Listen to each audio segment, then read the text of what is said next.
Hello my dear মানবিকের সকল students, আমার অন্তরের অন্তরস্থল থেকে শুভেচ্ছা, অভিনন্দন এবং ভালোবাসা নেওয়া। তোমাদের পৌরনীতি এবং নাগরিকতা বইয়ের আমি নতুন আরেকটা অধ্যায় তোমাদের সামনে নিয়ে আসছি। আমি আমার অন্তর থেকে তোমাদের সালাম জানাচ্ছি। আমার নতুন একটা ক্লাসে চলে আসো। আসসালামু আলাইকুম। আজকে আমি তোমাদের ক্লাসের ধারাবাহিকতায় চতুর্থ অধ্যায়ের উপর আলোচনা হবে। চতুর্থ অধ্যায়ের আমি তোমাদের একটা মাস্টার ক্লাস উপহার দিচ্ছি, মানে একেবারেই টাইপ আকারে এমসিকিউ, টাইপ আকারে সৃজনশীল সবই দেখাই দেবো। আমি যা পড়াবো চতুর্থ অধ্যায়, এর বাইরে তোমার কিছুই পড়া লাগবে না। চতুর্থ অধ্যায়টা হলো রাষ্ট্র ও সরকার ব্যবস্থা। সহজ অধ্যায়, পৌরনীতি বই একেবারেই সহজ, আর পৌরনীতি বইয়ের যে অধ্যায়গুলো আছে সেগুলো খুবই সহজ। আসো রাষ্ট্র ও সরকার নিয়ে আলোচনা করি। রাষ্ট্র জিনিসটা কি? রাষ্ট্রকে একটা প্রতিষ্ঠান ধরা হয়, সেটা হলো রাজনৈতিক ও স্থায়ী প্রতিষ্ঠান। রাষ্ট্রকে তোমার একটা প্রতিষ্ঠান ধরা হয়, কি ধরনের প্রতিষ্ঠান? রাজনৈতিক ও স্থায়ী প্রতিষ্ঠান। রাষ্ট্রের নিজস্ব সার্বভৌম ক্ষমতা আছে, যেমন বাংলাদেশ একটা রাষ্ট্র, বাংলাদেশের সার্বভৌম কিছু ক্ষমতা আছে। অনুরূপ ভারতও একটা রাষ্ট্র, ভারতেরও কিছু সার্বভৌম ক্ষমতা আছে। এটি স্বাধীনভাবে সিদ্ধান্ত নিতে পারে, প্রতিটা রাষ্ট্র নিজস্বভাবে স্বাধীনভাবে সিদ্ধান্ত নিতে পারে। সরকার, রাষ্ট্র যে পরিচালনা করে সে হলো সরকার। যদি আমরা এইভাবে বলি বইয়ের ভাষায়, সরকার হলো রাষ্ট্রের কার্যনির্বাহী অংশ, মানে কার্যটা সম্পাদন করে। সরকার রাষ্ট্রের পক্ষে দেশ পরিচালনা করে। সরকার পরিবর্তন হতে পারে কিন্তু রাষ্ট্র স্থায়ী থাকে। তবে আবার এখানে কথা আছে, রাষ্ট্র স্বাধীন থাকলে পরিবর্তন হয় না, কিন্তু রাষ্ট্র আবার মাঝে মাঝে অধীন হয়ে যেতে পারে, তাই না? দেশ অধীন হয়ে যেতে পারে, তখন রাষ্ট্রটাও অধীন হয়ে যাবে। আচ্ছা, রাষ্ট্র ও সরকারের পার্থক্য দেখো। রাষ্ট্র একটি পূর্ণাঙ্গ ও রাজনৈতিক স্থায়ী প্রতিষ্ঠান। সরকার রাষ্ট্রের একটি উপাদান মাত্র। সরকার রাষ্ট্রের ভিতরের একটা উপাদান। রাষ্ট্রের সার্বভৌম ক্ষমতা থাকে। সরকার রাষ্ট্রের মুখপাত্র হিসেবে কাজ করে। রাষ্ট্রের ধরন আসো, রাষ্ট্র বিভিন্নভাবে আমাদের ডিভাইডেশন আছে, বিভিন্ন ধরনের প্রকারভেদ আছে, সেটা দেখো আমরা একটু লক্ষ্য করি। এক, অর্থনীতি ভিত্তিতে রাষ্ট্র। অর্থনৈতিক ব্যবস্থার উপর ভিত্তি করে রাষ্ট্র আবার দুই ধরনের, এটা খুবই গুরুত্বপূর্ণ, এমসিকিউর জন্য খুবই গুরুত্বপূর্ণ। অর্থনীতির উপর ভিত্তি করে রাষ্ট্র দুই ধরনের, এটা মনে রেখো। একটা হলো পুঁজিবাদী রাষ্ট্র। পুঁজিবাদী রাষ্ট্র, এখানে ব্যক্তি মালিকানা এবং লাভ অর্জন গুরুত্বপূর্ণ। ব্যক্তি মালিকানা এবং লাভ অর্জন গুরুত্বপূর্ণ কোন রাষ্ট্রে? পুঁজিবাদী রাষ্ট্র, মনে রাখো। আচ্ছা, সমাজতান্ত্রিক রাষ্ট্র, এখানে রাষ্ট্রের মালিকানা এবং সামাজিক কল্যাণকে গুরুত্ব দেওয়া হয়। রাষ্ট্রের মালিকানা এবং সামাজিক কল্যাণকে গুরুত্ব দেওয়া হয়। আচ্ছা, ক্ষমতার উৎসের ভিত্তিতে রাষ্ট্র দেখো, ক্ষমতাটা কোথা থেকে আসতেছে তার উপর ভিত্তি করে রাষ্ট্রকে কয়েক ধরনের ভাগে ভাগ করা যায়। যেমন গণতান্ত্রিক রাষ্ট্র, এখানে জনগণই ক্ষমতার উৎস এবং জনগণই ক্ষমতার কেন্দ্র। আরেকটা হলো একনায়কতান্ত্রিক রাষ্ট্র, এটা হলো স্বৈরতান্ত্রিক। এখানে একজন ব্যক্তি বা একজন গোষ্ঠীর হাতে সকল ক্ষমতা ন্যস্ত থাকে। ক্ষমতা বন্টনের ভিত্তিতে যদি রাষ্ট্রকে ভাগ করো, তাহলে ক্ষমতা বন্টনের উপর এক কেন্দ্রিক রাষ্ট্র। সব ক্ষমতা কেন্দ্রীয় সরকারের হাতে থাকে, সকল ক্ষমতা একেবারে কেন্দ্রীয় রাষ্ট্রের কাছে বা সরকারের কাছে ন্যস্ত থাকে। এবার যুক্তরাষ্ট্রীয় রাষ্ট্র, ক্ষমতা কেন্দ্র এবং অঙ্গরাজ্যের মধ্যেও ভাগ করা হয়, মানে ক্ষমতা কেন্দ্রীভূত থাকে না, ক্ষমতা সুষমভাবে বণ্টিত হয় এবং অঙ্গরাজ্যের মধ্যেও ভাগ করা হয়। উত্তরাধিকার সূত্রে দেখো, যদি তুমি রাষ্ট্রের ব্যাখ্যা দিতে চাও, তাহলে রাষ্ট্রপ্রধান কিভাবে ক্ষমতা আসে তার উপর ভিত্তি করে। যেমন রাজতন্ত্রে রাজার ছেলে রাজা হয়, রাষ্ট্রপ্রধান উত্তরাধিকার সূত্রে ক্ষমতা পান। এবার নিয়মতান্ত্রিক রাজতন্ত্র আছে, আবার নিরঙ্কুশ রাজতন্ত্রও আছে। পরবর্তীতে দেখো উদ্দেশ্যের ভিত্তিতে রাষ্ট্র, ঠিক আছে? উদ্দেশ্যের ভিত্তিতে রাষ্ট্রের লক্ষ্য বা উদ্দেশ্যের ভিত্তি করে জনকল্যাণমূলক রাষ্ট্র জনগণের সার্বিক কল্যাণ নিশ্চিত করে। এটা হলো তোমার উদ্দেশ্য ভিত্তিতে রাষ্ট্র, ঠিক আছে? জনকল্যাণমূলক রাষ্ট্র পর্যন্তই আসো, এই পর্যন্তই আমি টাইপ 1-এ আলোচনায় রাখছি। তোমাদের বইয়ের এই পর্যন্তই হলো আমি টাইপ 1-এ রাখছি, ঠিক আছে?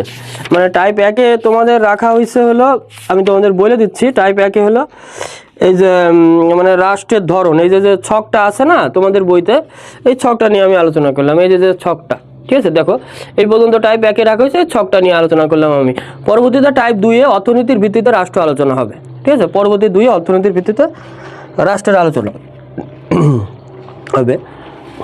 আসো টাইপ 1-এর তাহলে আমরা গুরুত্বপূর্ণ বোর্ডের এবং অন্যান্য কিছু এমসিকিউগুলো সমাধান করি। প্রথমে আমরা অনুশীলনের কিছু এমসিকিউ রাখছি, ঠিক আছে? ক্ষমতার উৎসের ভিত্তিতে গঠিত রাষ্ট্র ব্যবস্থা কোনটি? ক্ষমতার উৎসের ভিত্তিতে গঠিত রাষ্ট্র ব্যবস্থা হলো গণতান্ত্রিক রাষ্ট্র ব্যবস্থা। ব্যক্তি স্বাধীনতার রক্ষাকারী রাষ্ট্র ব্যবস্থা কোনটি? এটাও গণতান্ত্রিক রাষ্ট্র ব্যবস্থা। গণতন্ত্রকে দায়িত্বশীল শাসন ব্যবস্থা বলা হয় কারণ এখানে শাসকগণ ঠিক আছে, কারণ এখানে শাসকগণ জনগণের নিকট দায়ী থাকে, জনস্বার্থ রক্ষার চেষ্টা করে। 1 আর 2, ঠিক আছে, তাহলে ক হবে। সততার সাথে দায়িত্ব পালন করার বিষয়টা না এখানে। আচ্ছা, এখানে একটা শখ দেখো, এখানে দিছে সকল ক্ষমতাতান্ত্রিক ক্ষমতার অধিকারী, শাসনতান্ত্রিক ক্ষমতার অধিকারী, দেশ পরিচালনা নির্দেশনা প্রদান আর বিভিন্ন অঞ্চলে বিভক্ত করে ক্ষমতা বন্টন। আচ্ছা, ওই পাশে যেটা দিছে দেখো, এক্স ইউনিটের এজেন্ট হিসেবে কাজ করে, নির্দেশিত কাজ বাস্তবায়ন করে, এক্স ইউনিটের নিয়ন্ত্রণ থাকে। ঠিক আছে, তাহলে দুটো ইউনিট, একটা এক্স ইউনিট আর একটা ওয়াই ইউনিট। ঠিক আছে, একটা এক্স ইউনিট আর একটা ওয়াই ইউনিট। আসো, ক রাষ্ট্রে কোন ধরনের সরকার ব্যবস্থা বিদ্যমান? ঠিক আছে, ক রাষ্ট্রে কোন ধরনের সরকার ব্যবস্থা বিদ্যমান? তাহলে এটা কিন্তু দুটো ইউনিট, একটা এক্স ইউনিট একটা ওয়াই ইউনিট, তার মানে এটা যুক্তরাষ্ট্রীয়। ঠিক আছে, যুক্তরাষ্ট্রীয়। একটা রাষ্ট্রের ভিতর এরকম যদি বিভিন্ন ইউনিট থাকে সেটা যুক্তরাষ্ট্রীয় ইউনিট। উক্ত সরকার ব্যবস্থায় দেখো কি হয়, ওয়াই ইউনিটকে আঞ্চলিক সরকার হিসেবে কাজ করে। হ্যাঁ, মানে অঙ্গরাজ্যে যে সরকারগুলো আছে তার আঞ্চলিক সরকার হিসেবে কাজ করে। এক্স ইউনিট ওয়াই ইউনিটের ক্ষমতা ফিরিয়ে নিতে পারে। হ্যাঁ, এক্স ইউনিট হলো কেন্দ্র আর ওয়াই ইউনিট হলো অঙ্গরাজ্য, ক্ষমতা ফিরিয়ে নিতে পারে। এক্স ইউনিটটি ক রাষ্ট্রের সকল ক্ষমতার উৎস। হ্যাঁ, কেন্দ্রের সকল ক্ষমতার উৎস। ঘ, ঠিক আছে, ঘ হবে, ঘ, তিনটাই হবে। রাষ্ট্র কোন ধরনের প্রতিষ্ঠান? 6 আসো। রাষ্ট্র হলো রাজনৈতিক প্রতিষ্ঠান, বেসিকে আমরা আলোচনা করছি রাজনৈতিক প্রতিষ্ঠান, বোর্ডের প্রশ্নে আসছি আমরা। রাষ্ট্র একটি স্থায়ী রাজনৈতিক প্রতিষ্ঠান। ঠিক আছে, স্থায়ী রাজনৈতিক প্রতিষ্ঠান। রাষ্ট্র গঠনের অন্যতম প্রধান উপাদান হলো সরকার। রাষ্ট্রের মুখপাত্র হিসেবে কে রাষ্ট্র পরিচালনা করে? সরকার রাষ্ট্র পরিচালনা করে। রাষ্ট্রের মুখপাত্র হিসেবে কে রাষ্ট্র পরিচালনা করে? সরকার। কোন দুটিকে অনেক সময় সমার্থক হিসেবে ব্যবহার করা হয়? রাষ্ট্র ও সরকারকে অনেক সময় সমার্থক হিসেবে ব্যবহার করা হয়। কোনটি একটি পূর্ণাঙ্গ প্রতিষ্ঠান? রাষ্ট্র একটি পূর্ণাঙ্গ প্রতিষ্ঠান। সহজ কিন্তু এগুলা। সর্বোচ্চ ক্ষমতার অধিকার কোনটি? সর্বোচ্চ ক্ষমতার অধিকার রাষ্ট্র হলো সর্বোচ্চ ক্ষমতার অধিকারী। কিসের পরিবর্তনের সাথে সাথে রাষ্ট্র ও সরকার পরিবর্তন হতে পারে? সময়ের পরিবর্তনের সাথে সাথে রাষ্ট্র ও সরকার পরিবর্তন হতে পারে। ক্ষমতার উৎসের ভিত্তিকে রাষ্ট্রকে কোন দুই ভাগে ভাগ করা যায়? ক্ষমতার উৎসের ভিত্তিতে রাষ্ট্রকে গণতান্ত্রিক ও একনায়কতান্ত্রিক দুই ভাগে ভাগ করা যায়। বেসিকে আমরা পড়ছি। রাষ্ট্র যে ধরনের প্রতিষ্ঠান? রাষ্ট্র হলো পূর্ণাঙ্গ ও স্থায়ী রাজনৈতিক প্রতিষ্ঠান। ক, রাষ্ট্র যে ধরনের ক্ষমতার অধিকারী? স্বাভাবিক ক্ষমতার অধিকারী না, সার্বভৌম ও সর্বোচ্চ ক্ষমতার অধিকারী। 2 আর 3, গ হবে, গ। রাষ্ট্র গঠনের উপাদান জনসংখ্যা, সরকার আর সার্বভৌমত্ব।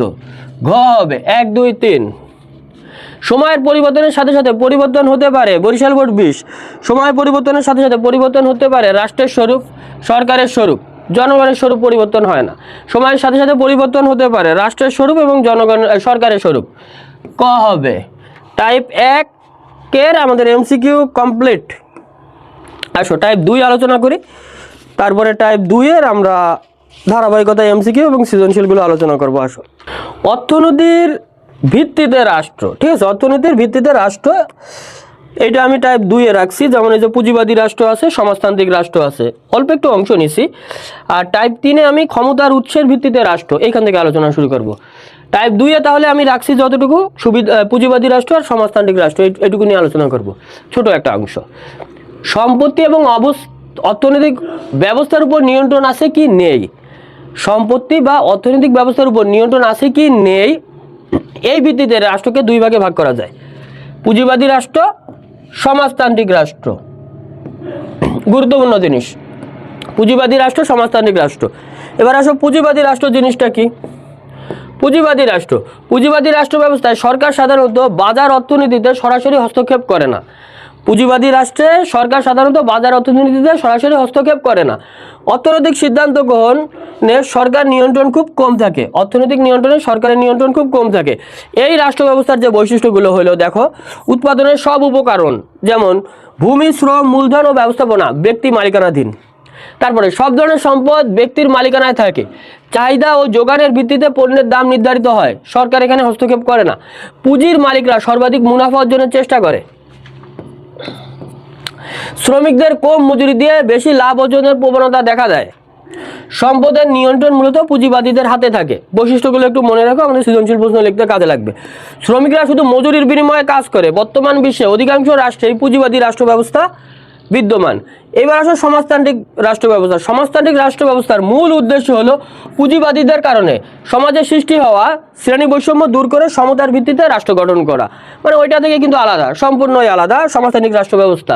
এবার সমাজতান্ত্রিক রাষ্ট্র ব্যবস্থার যে বৈশিষ্ট্যগুলো আসো, বৈশিষ্ট্যগুলো আমি সুন্দর করে পয়েন্ট আকারে লিখছি, তোমরা বৈশিষ্ট্যগুলো এই বেসিকটা নোট করবা, তাহলে সৃজনশীল প্রশ্ন লিখতে তোমাদের সুবিধা হবে।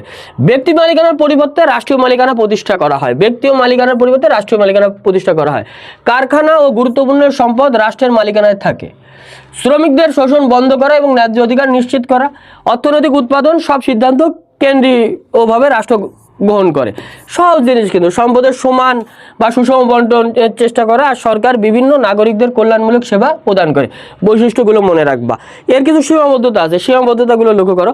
সমাজতান্ত্রিক রাষ্ট্র ব্যবস্থার সবচেয়ে বড় সীমাবদ্ধতা হলো এ ব্যবস্থায় সরকারের হাতে অতিরিক্ত ক্ষমতা কেন্দ্রীভূত হয়, ফলে একনায়কতান্ত্রিক সরকার গঠিত হওয়ার সম্ভাবনা বেশি থাকে।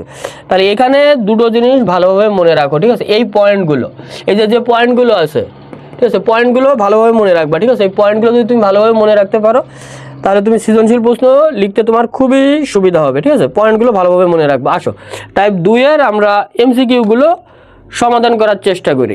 19 নম্বরটা দেখো, 23-এ আসছে, অর্থনীতির ভিত্তিতে রাষ্ট্রকে কয় ভাগে ভাগ করা যায়? অর্থনীতির ভিত্তিতে রাষ্ট্রকে 2 ভাগে ভাগ করা যায়। 2 ভাগে ভাগ করা যায়। পুঁজিবাদী রাষ্ট্র ব্যবস্থায় সরকার কি করে না?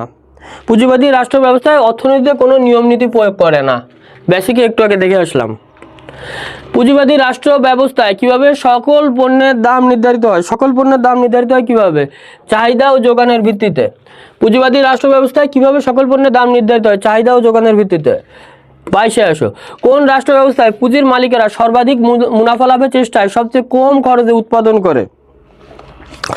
পুঁজিবাদী রাষ্ট্র ব্যবস্থায়। পুঁজিবাদী রাষ্ট্র ব্যবস্থায় অর্থনীতির ভিত্তিতে রাষ্ট্রকে 2 ভাগে ভাগ করা হয়েছে, ঠিক আছে? পুঁজিবাদী এবং সমাজতান্ত্রিক। পুঁজিবাদী এবং সমাজতান্ত্রিক। অর্থনীতির ভিত্তিতে গঠিত রাষ্ট্র কোনটি? অর্থনীতির ভিত্তিতে গঠিত রাষ্ট্র হলো সমাজতান্ত্রিক রাষ্ট্র। সমাজতান্ত্রিক রাষ্ট্র, এটা গুরুত্বপূর্ণ কিন্তু।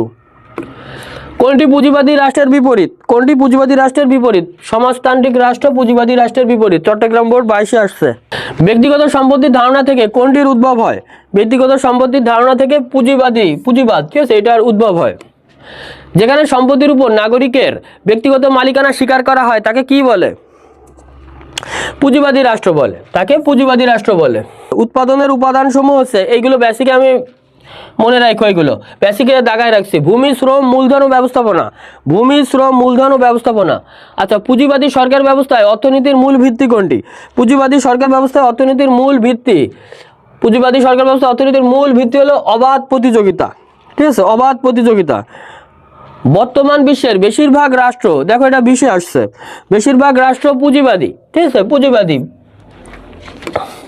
সমাজতান্ত্রিক রাষ্ট্র ব্যবস্থার মূল উদ্দেশ্য কি? সমাজতান্ত্রিক রাষ্ট্র ব্যবস্থার মূল উদ্দেশ্য, 31-এ আসো, সমাজতান্ত্রিক সমাজের শ্রেণী বৈষম্য দূর করা। শ্রেণী বৈষম্য দূর করা। সমাজতান্ত্রিক রাষ্ট্র কোন রাষ্ট্রের বিপরীত? সমাজতান্ত্রিক রাষ্ট্র পুঁজিবাদী রাষ্ট্রের বিপরীত।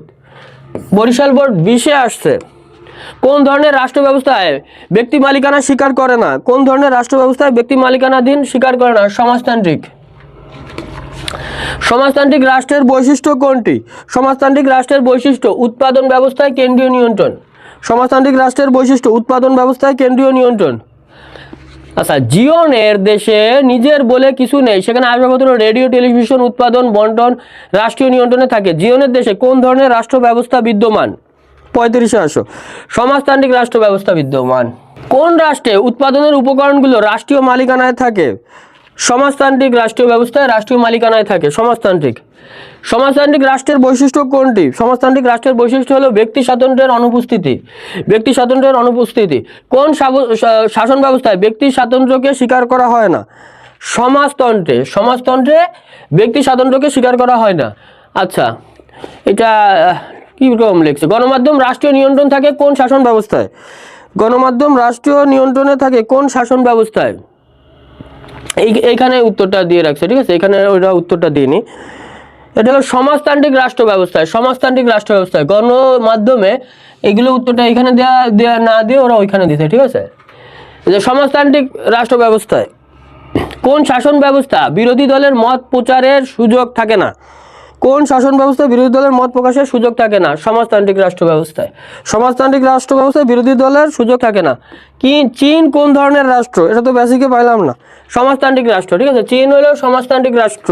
কোনটি সমাজতান্ত্রিক রাষ্ট্র? কোনটি সমাজতান্ত্রিক রাষ্ট্র? চীন। চীন হলো সমাজতান্ত্রিক রাষ্ট্র। এটা সকল বোর্ডে যেহেতু আসছে গুরুত্বপূর্ণ। কিউবা কি ধরনের রাষ্ট্র? ঠিক আছে, কিউবাও সমাজতান্ত্রিক রাষ্ট্র। কিউবা সমাজতান্ত্রিক রাষ্ট্র। আচ্ছা, এখান থেকে যেগুলো বোর্ডে আসছে সেগুলো একটু আমরা করি, বেশি বোর্ডেরগুলো করি।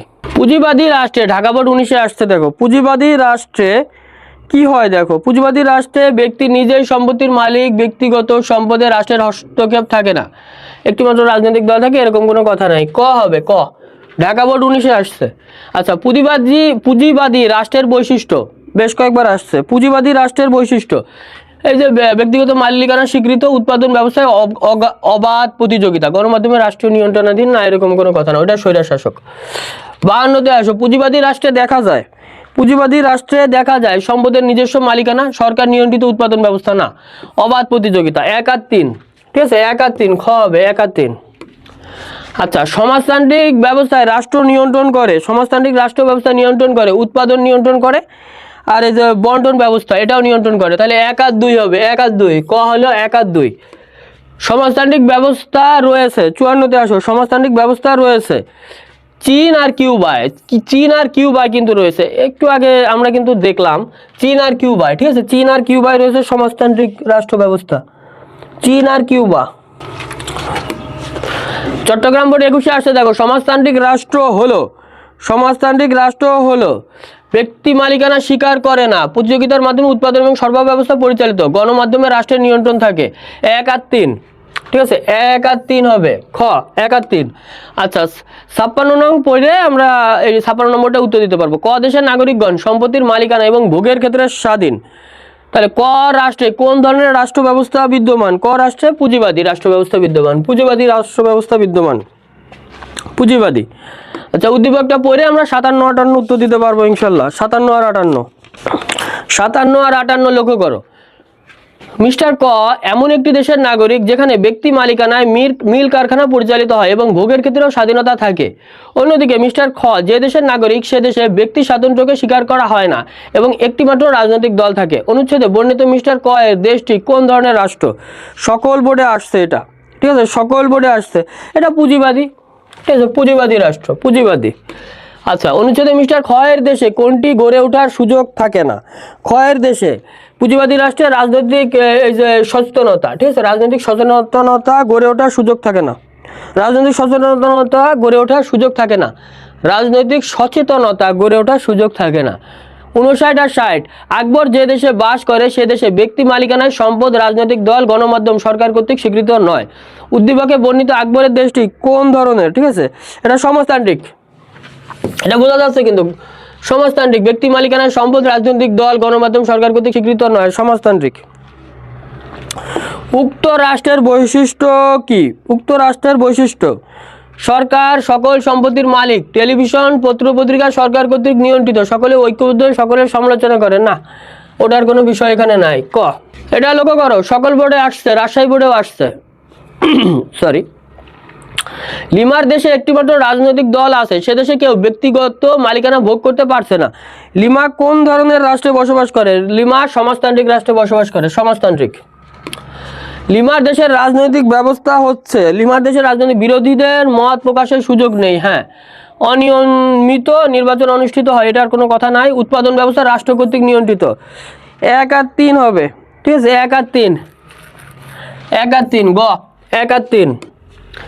এটা লক্ষ্য করো, সিলেট বোর্ড 21-এ আসছে, আমাদের টাইপ 2-এ এটাই করলে হবে, ঠিক আছে, আর এমসিকিউ দরকার নেই, বাকি আরও কিছু আমি দাগায় রেখে তোমাদের দিয়ে দেবো, কিন্তু এটা গুরুত্বপূর্ণ।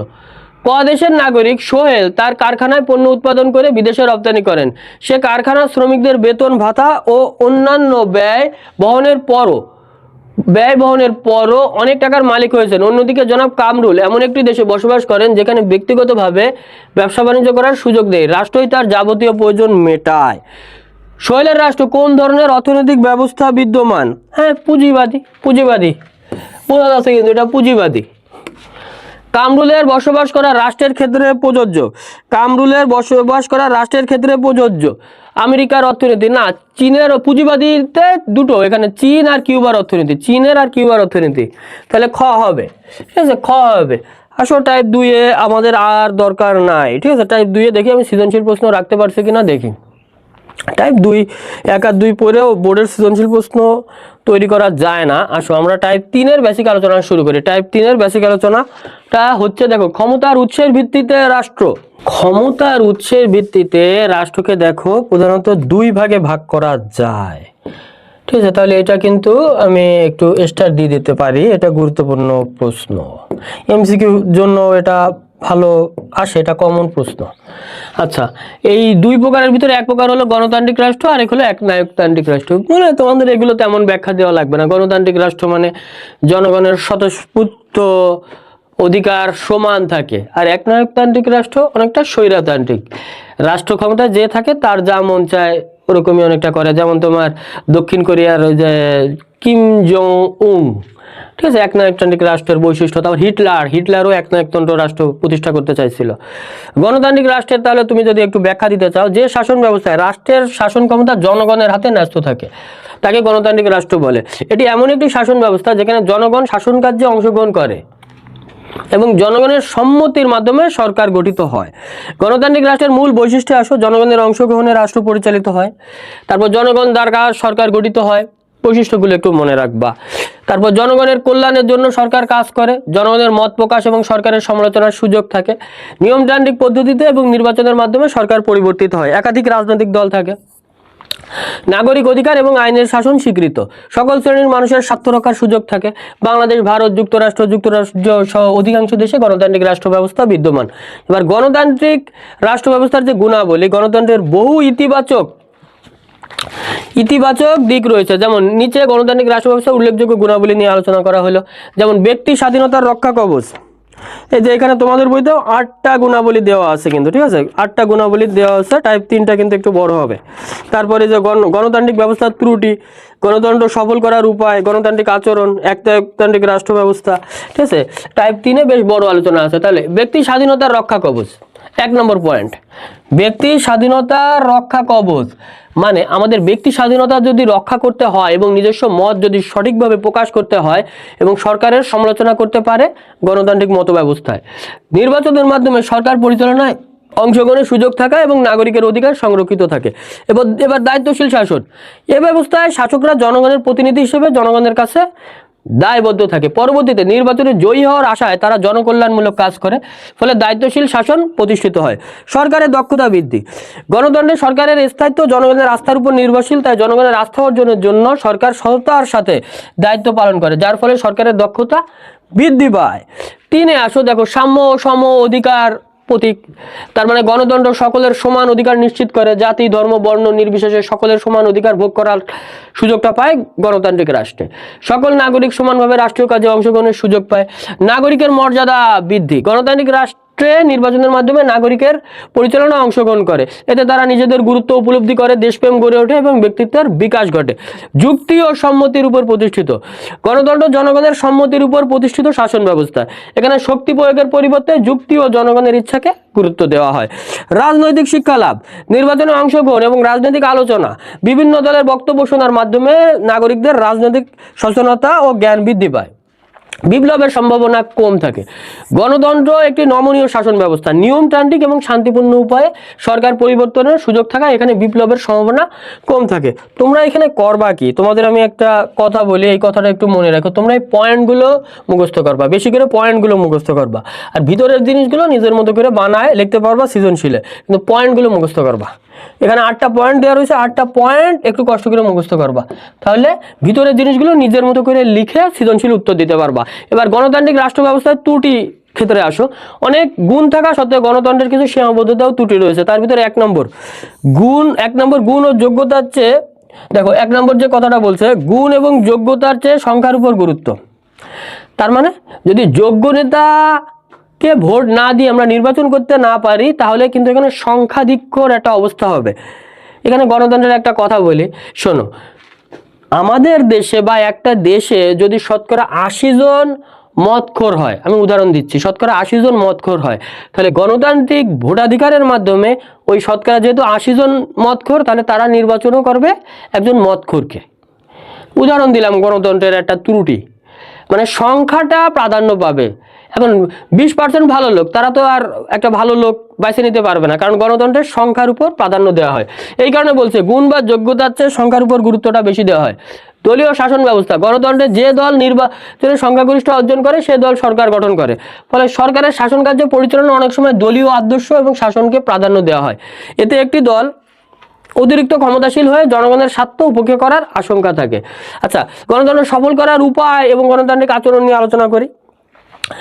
গণতন্ত্র বর্তমান যুগের সবচেয়ে গ্রহণযোগ্য এবং উত্তম শাসন ব্যবস্থা, তবে গণতন্ত্রকে সফলভাবে কার্যকর করতে হলে কিছু শর্ত এবং আচরণ অনুসরণ করা অত্যন্ত প্রয়োজন। এই শর্তগুলো দেখো, শিক্ষিত সচেতন জনগোষ্ঠী যদি থাকে তাহলে গণতন্ত্রটা ভালো প্রতিষ্ঠিত হয়। অর্থনৈতিক সাম্য এবং ন্যায়ভিত্তিক সমাজ ব্যবস্থা। আচ্ছা, দক্ষ প্রশাসন এবং যোগ্য নেতৃত্ব, আইনের শাসন, মুক্ত ও স্বাধীন গণমাধ্যম, একাধিক রাজনৈতিক দল এবং রাজনৈতিক সহনশীলতা। তবে সবচেয়ে গুরুত্বপূর্ণ যে বিষয়টা সেটা হলো নাগরিকদের গণতান্ত্রিক মনোভাবাপন্ন হওয়া এবং জীবনের সব ক্ষেত্রে গণতান্ত্রিক আচরণ করা। নাগরিকদের গণতান্ত্রিক আচরণের ক্ষেত্রে লক্ষ্য করো, গণতন্ত্রকে শক্তিশালী ও সফল করার জন্য নাগরিকদের যেসব গণতান্ত্রিক আচরণ অনুসরণ করা প্রয়োজন তা হলো, দেখো, পরম সহিষ্ণু হতে হবে, মানে সবাইকে মত প্রকাশের সুযোগ দিতে হবে। কিন্তু গণতান্ত্রিক রাষ্ট্রে রিসেন্টলি এই কথাটা দেখা যাচ্ছে না। সরকার পক্ষ বিরোধী পক্ষকে দমন নিপীড়নের মাধ্যমে তাদের কোনো কথা বলারই সুযোগ দেয় না। অন্যের মতামতকে শ্রদ্ধা করতে হবে, সংখ্যাগরিষ্ঠদের সত্য মতকে মেনে নেওয়ার মানসিকতা রাখতে হবে। নিজের বা দলীয় মত জোর করে অন্যের উপর চাপিয়ে দেওয়া যাবে না। ব্যক্তিগত এবং দলীয় স্বার্থ পরিহার করতে হবে, আমাদের ব্যক্তিগত আর দলীয় স্বার্থ পরিহার করতে হবে। কেবল বিরোধিতার জন্য বিরোধিতা না করে দেশের মঙ্গলকে প্রাধান্য দিতে হবে। নিজের অধিকারের পাশাপাশি অন্যের অধিকার সমান করতে হবে। নিজের অধিকার আদায় যেন অন্যের অধিকার ক্ষুণ্ণ না করে সে বিষয়ে সচেতন থাকতে হবে। সামাজিক সম্প্রীতি এবং সহনশীলতা বজায় রাখতে হবে। তারপর ব্যক্তি স্বাতন্ত্র্যের প্রতি শ্রদ্ধাশীল থাকতে হবে, মানে নাগরিক হতে হবে বুদ্ধিমান, আত্মসংযমী, বিবেকবান এবং সুনাগরিকের গুণাবলী অর্জন করতে হবে। সুষ্ঠু নিরপেক্ষ নির্বাচন নিশ্চিত করতে সহযোগিতা করতে হবে। নির্বাচন গণতন্ত্রের প্রধান বাহন, তাই নাগরিকদের সচেতনভাবে ভোট দিয়ে যোগ্য প্রার্থী নির্বাচন করতে হবে যাতে অযোগ্য কেউ নির্বাচিত না হয়। আইনের শাসন মেনে চলতে হবে, আইনের চোখে সবাই সমান এই নীতিতে বিশ্বাস রাখতে হবে। সকল নাগরিকের প্রতি সমান আচরণ এবং সমান অধিকার নিশ্চিত করতে হবে। গণতান্ত্রিক আচরণ শিক্ষা ও বাস্তব জীবনে প্রয়োগের মাধ্যমে একটি গণতান্ত্রিক রাষ্ট্রকে সফল করা সম্ভব। এর জন্য প্রতিটি নাগরিককে দায়িত্বশীল ও সচেতন হতে হবে। এবার একনায়কতান্ত্রিক রাষ্ট্র ব্যবস্থা, এটা আসলে অনেকটা স্বৈরাচারী শাসন ব্যবস্থা। এই ব্যবস্থায় রাষ্ট্রের শাসন ক্ষমতা জনগণের হাতে থাকে না, একজন ব্যক্তির হাতে থাকে, একটি দল বা একটি শ্রেণীর হাতে কেন্দ্রীভূত থাকে। এই শাসককে বলা হয় একনায়ক বা ডিকটেটর। যেমন হিটলার অন্যতম পৃথিবীর ডিকটেটর ছিলেন। একনায়কতান্ত্রিক রাষ্ট্র ব্যবস্থার যে বৈশিষ্ট্যগুলো দেখো, শাসন ক্ষমতা একজন শাসকের হাতে কেন্দ্রীভূত থাকে, শাসকের আদেশই আইন হিসেবে গণ্য করা হয়, শাসকের কোনো জবাবদিহিতা থাকে না। এগুলো একেবারে সহজ, বোঝার কিছু নাই। কিন্তু একটি মাত্র রাজনৈতিক দল থাকে, দলের নেতাই সরকার প্রধান এবং দল তার ইচ্ছা অনুযায়ী পরিচালিত হয়। পয়েন্টগুলো মনে রেখো। মন্ত্রী বা উপদেষ্টা পরিষদ থাকলে তার শাসকের নির্দেশটা মেনে চলে। আচ্ছা, একনায়কতান্ত্রিক রাষ্ট্রের দেখো যে আদর্শগুলো আছে সেই বিষয়গুলো নিয়ে আমরা আলোচনা করব। একনায়কতান্ত্রিক রাষ্ট্রের যে দোষগুলো আছে সেইগুলো আমরা আলোচনা করব, ঠিক আছে, সেইগুলো আমরা আলোচনা করব। আচ্ছা, একনায়কতন্ত্রে গণমাধ্যম যেমন রেডিও টেলিভিশন সম্পূর্ণভাবে সরকার এবং শাসকের নিয়ন্ত্রণে থাকে। রেডিও টেলিভিশন সম্পূর্ণ সঠিক তথ্য জনগণের কাছে উপস্থাপনা করতে পারে না, বরং সরকারি দলের প্রচার এবং প্রশংসার কাজে ব্যবহৃত হয়।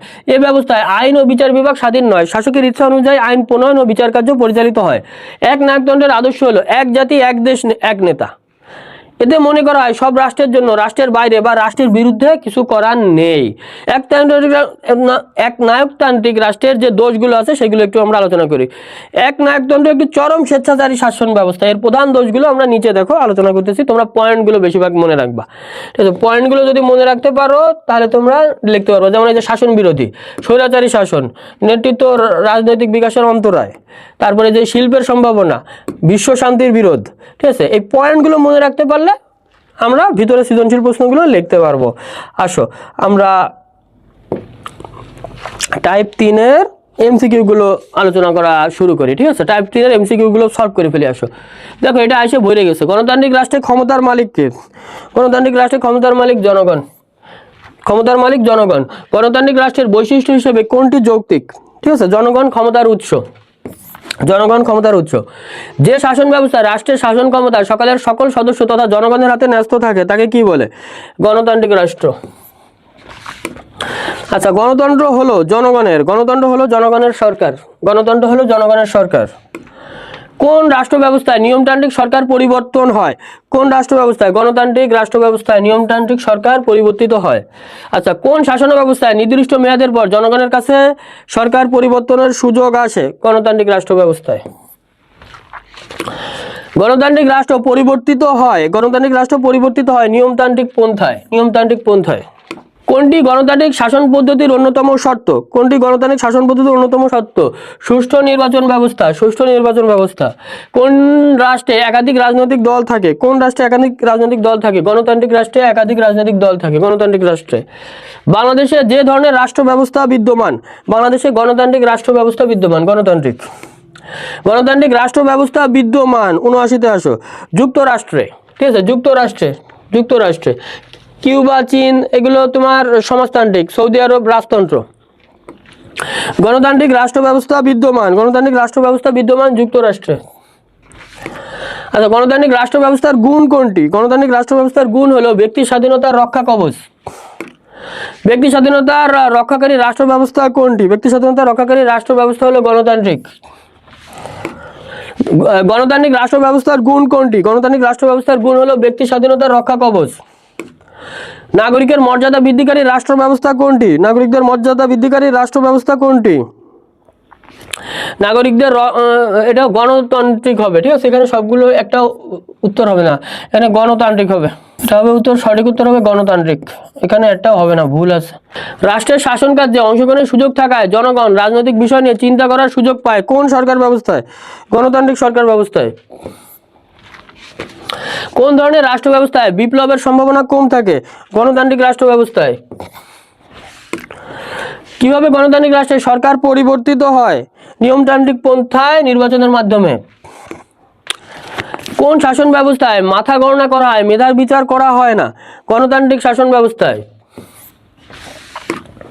গণতন্ত্রে ঘন ঘন নীতির পরিবর্তন হয় কেন? গণতন্ত্রে ঘন ঘন নীতির পরিবর্তন হয় নির্ধারিত মেয়াদের পূর্বে সরকার পরিবর্তনের কারণে। বর্তমান যুগে সবচেয়ে গ্রহণযোগ্য এবং সর্বোৎকৃষ্ট শাসন ব্যবস্থা হল গণতন্ত্র। ৯৫ আসো। গণতন্ত্রের অন্যতম শর্ত কোনটি? এটা বোর্ডে আসতে দেখো। গণতন্ত্রের অন্যতম শর্ত হলো নির্বাচন। গণতন্ত্রের অন্যতম শর্ত নির্বাচন। কোনটি গণতন্ত্রের প্রাণ? আসে ভরে গেছে। কোনটি গণতন্ত্রের প্রাণ? আইনের শাসন। কোনটি গণতন্ত্র বিরোধী? গণতন্ত্র বিরোধী হলো একনায়কতন্ত্র, গণতন্ত্রের সম্পূর্ণ বিপরীত। একনায়কতন্ত্র এক ধরনের স্বেচ্ছাচারী শাসন ব্যবস্থা, স্বেচ্ছাচারী শাসন ব্যবস্থা। কোন ধরনের শাসন ব্যবস্থা একজন শাসকের হাতে রাষ্ট্রের সকল ক্ষমতা ন্যস্ত থাকে? একনায়কতন্ত্রে, একনায়কতন্ত্রে। ১০৮-এ আসো। কোন ধরনের রাষ্ট্রে একাধিক রাজনৈতিক দল থাকে না? একাধিক রাজনৈতিক দল থাকে না হলো একনায়কতান্ত্রিক, একনায়কতান্ত্রিক। ক নামক রাষ্ট্রের গণমাধ্যমগুলো নেতা এবং দলের নিয়ন্ত্রণে থাকে, এগুলো সরকারি দলের গুণকীর্তনে ব্যবহৃত হয়। ক রাষ্ট্রটির সরকার ব্যবস্থা? বরিশাল বোর্ড ২৩-এ আসছে, ঠিক আছে? এটাও একনায়কতান্ত্রিক, একনায়কতান্ত্রিক। এক ব্যক্তি এক দেশ এক নেতা কোন রাষ্ট্র ব্যবস্থায় আছে? একনায়কতান্ত্রিক। কোন শাসন ব্যবস্থা গণতন্ত্রের বিরোধী? একনায়কতান্ত্রিক রাষ্ট্র। নাগরিকদের মৌলিক অধিকার খর্ব করা হয় কোন ধরনের শাসন ব্যবস্থায়? একনায়কতান্ত্রিক। একনায়কতান্ত্রিক শাসন কোনটি প্রতিষ্ঠা করে? ঠিক আছে, স্বৈরাচারী শাসন। একনায়কতান্ত্রিক রাষ্ট্রের দোষ কোনটি? একনায়কতান্ত্রিক রাষ্ট্রের দোষ কোনটি? নেতাকে জবাবদিহি করতে হয় না, নেতাকে জবাবদিহি করতে হয় না, যা মন চাই করে, স্বৈরাচারী আচরণ করে। ব্যক্তির স্বাধীন চিন্তা এবং মুক্ত বুদ্ধির চর্চা নেই কোথায়? একনায়কতান্ত্রিক শাসন ব্যবস্থায়। কোন রাষ্ট্রের নেতৃত্ব এবং রাজনৈতিক চেতনার অন্তরায়? একনায়কতান্ত্রিক রাষ্ট্র।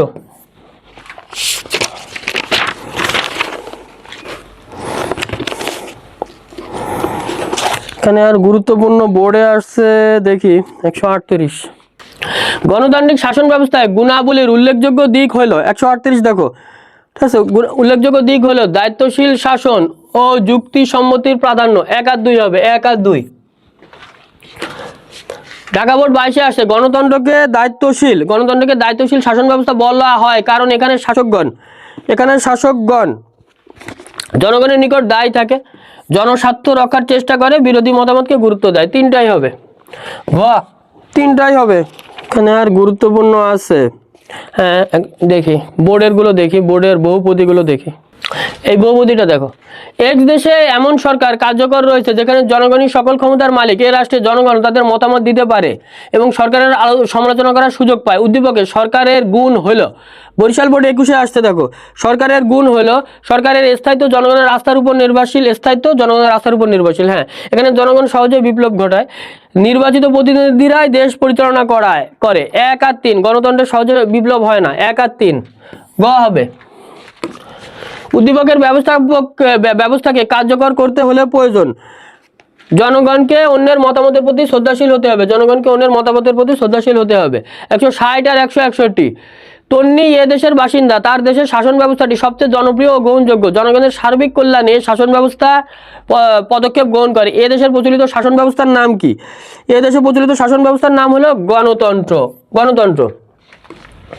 উক্ত শাসন ব্যবস্থাটি জনপ্রিয় কারণ ইহা ব্যক্তি স্বাধীনতার রক্ষা কবচ, সেখানে যোগ্যতার চেয়ে সংখ্যার গুরুত্ব দেয় বেশি, সম্প্রদায় দলের মধ্যে সম্পর্ক সম্প্রীতি বজায় রাখে। এখানে কিন্তু যোগ্যতার চেয়ে সংখ্যার গুরুত্বটা বেশি দেওয়া হয় এই গণতন্ত্রে। সম্প্রদায় দলের মধ্যে সম্পর্ক সম্প্রীতি বজায় রাখে। 161 না, 3 নম্বর হবে না, 1 আর 2, ঠিক আছে। জনপ্রিয় এই কারণে 1 আর 2 ক হবে, ক। আচ্ছা, আমাদের টাইপ 3-এ আর দরকার নাই এমসিকিউ, ঠিক আছে, আর দরকার নাই, এগুলোই তোমরা করো ইনশাল্লাহ, এখান থেকে বেঁচে যাবে। টাইপ 3-এর আমি বোর্ডের সৃজনশীল প্রশ্ন রাখছি, দেখো ঢাকা বোর্ড 24। টাইপ 3টা সম্পূর্ণ করতে পারলে বোর্ডের সৃজনশীল প্রশ্ন কভার করা যাবে, এই কিছু বোর্ডের প্রশ্ন কভার করা যাবে। কয়টা প্রশ্ন দেখি আমি রাখছি টাইপ 3-এ? 5টা। টাইপ 3-এ অনেকগুলো প্রশ্ন রাখছি, ঠিক আছে, 5টা প্রশ্ন রাখছি। আসো দেখি আমরা শুরু করি। টাইপ 3-এ গুরুত্বপূর্ণ, তার মানে টাইপ 3 থেকে সৃজনশীল প্রশ্ন আসে, ঠিক আছে। টাইপ 3 ভালোভাবে পড়তে পারলে এখান থেকে সৃজনশীল প্রশ্ন লিখতে পারবা। ঢাকা বোর্ড 2024-এর প্রশ্ন দিয়ে আসো আমরা শুরু করি। উদ্দীপকটা আসো আমরা পড়ি। এ রাষ্ট্রে একটি মাত্র রাজনৈতিক দল যেখানে স্বাধীনভাবে মতামত প্রকাশ এবং গণমাধ্যম সহ সবকিছু নেতার নিয়ন্ত্রণে থাকে এবং দলের প্রধানই সর্বময় ক্ষমতার অধিকারী, তার মানে একনায়কতন্ত্রের কথা বলছে। অন্যদিকে বি রাষ্ট্র যেখানে অনেক রাজনৈতিক দলের অংশগ্রহণের মাধ্যমে জনগণের জবাবদিহি সরকার গঠন এবং রাষ্ট্রের সকল বিভাগের মধ্যে ঘনিষ্ঠ সম্পর্ক বিদ্যমান। তাহলে দুটো রাষ্ট্রের কথা বলছে, একটা গণতান্ত্রিক রাজনৈতিক দলের মানে বিষয় বলছে, আর একটা স্বৈরতান্ত্রিক বা একনায়কতন্ত্রের কথা বলছে। তাহলে নিরঙ্কুশ রাজতন্ত্র কাকে বলে? নিরঙ্কুশ রাজতন্ত্র বিষয়টা হলো যেখানে বা যে ব্যবস্থায় জনগণের অংশগ্রহণের কোনো সুযোগ সুবিধা থাকে না, রাজা এবং রানী তারাই সর্বময় ক্ষমতার অধিকারী হয়, সেটাকে বলা হয় নিরঙ্কুশ রাজতন্ত্র। যে কথাটা বললাম সেই কথাটাই দেখো এখানে লেখা আছে, এক বাক্যে লিখে দিও। পরে দেখো বলছে সমাজতান্ত্রিক রাষ্ট্র বলতে কি বোঝো? আমরা সমাজতান্ত্রিক রাষ্ট্রটা কি সেটা আগে এক কথায় বলে তারপরে একটু ব্যাখ্যা দিয়ে আসো। সমাজতান্ত্রিক রাষ্ট্র বলতে সে রাষ্ট্রকে বোঝায় যেখানে সম্পদের মালিকানা স্বীকার করা। সমাজতান্ত্রিক রাষ্ট্র বলতে সে রাষ্ট্রকে বোঝায় যেখানে সম্পদের মালিকানা স্বীকার করা হয় না, মানে সম্পদের মালিক সমাজের মানুষজন, এরকম বোঝানো হয়, ঠিক আছে। প্রথমে খতে উত্তরটা দিয়ে দাও। এবার সমাজতান্ত্রিক রাষ্ট্রে উৎপাদনের উপকরণগুলো রাষ্ট্রীয় মালিকানায় থাকে। কোনো পণ্য উৎপাদন করতে বা কোনো দ্রব্য বা সেবা উৎপাদন করতে তার সম্পদ রাষ্ট্রীয় মালিকানায় থাকে। রাষ্ট্রীয় নিয়ন্ত্রণে উৎপাদন ও বন্টনের ব্যবস্থা নেওয়া হয়। এটি পুঁজিবাদী রাষ্ট্রের বিপরীত। সমাজতন্ত্রে ব্যক্তি স্বাতন্ত্র্যকে স্বীকার করা হয় না। এ ধরনের রাষ্ট্রে একটি মাত্র রাজনৈতিক দল থাকে, গণমাধ্যম রাষ্ট্রীয় নিয়ন্ত্রণে থাকে, বিরোধী মত প্রচারের সুযোগ থাকে না। চীন, কিউবা সমাজতান্ত্রিক রাষ্ট্রের উদাহরণ, এটা একটু ভালোভাবে মনে রাখো। চীন, কিউবা সমাজতান্ত্রিক রাষ্ট্রের উদাহরণ, এটা আসে এমসিকিউতেও আসে, ঠিক আছে। আচ্ছা, এবার আসো এ দেশে আমরা কিন্তু বুঝতে পারতেছি এ যে দেশ সেটা হলো একনায়কতন্ত্র শাসন ব্যবস্থা। আমরা উপরে উদ্দীপকটা দেখে বুঝতে পারছিলাম। এবার একনায়কতন্ত্র শাসন ব্যবস্থার একটু তুমি বর্ণনা দাও, পরে উদ্দীপকের সাথে ম্যাচিং করে দাও। একনায়কতন্ত্র এক ধরনের স্বৈরাচারী শাসন ব্যবস্থা। এতে রাষ্ট্রের শাসন ক্ষমতা জনগণের হাতে ন্যস্ত থাকে না। একজন স্বৈরাচারী শাসক কিংবা একটি দল বা একটি শ্রেণীর হাতে ন্যস্ত থাকে। এই শাসন ব্যবস্থায় নেতাই দলের সর্বময় ক্ষমতার অধিকারী।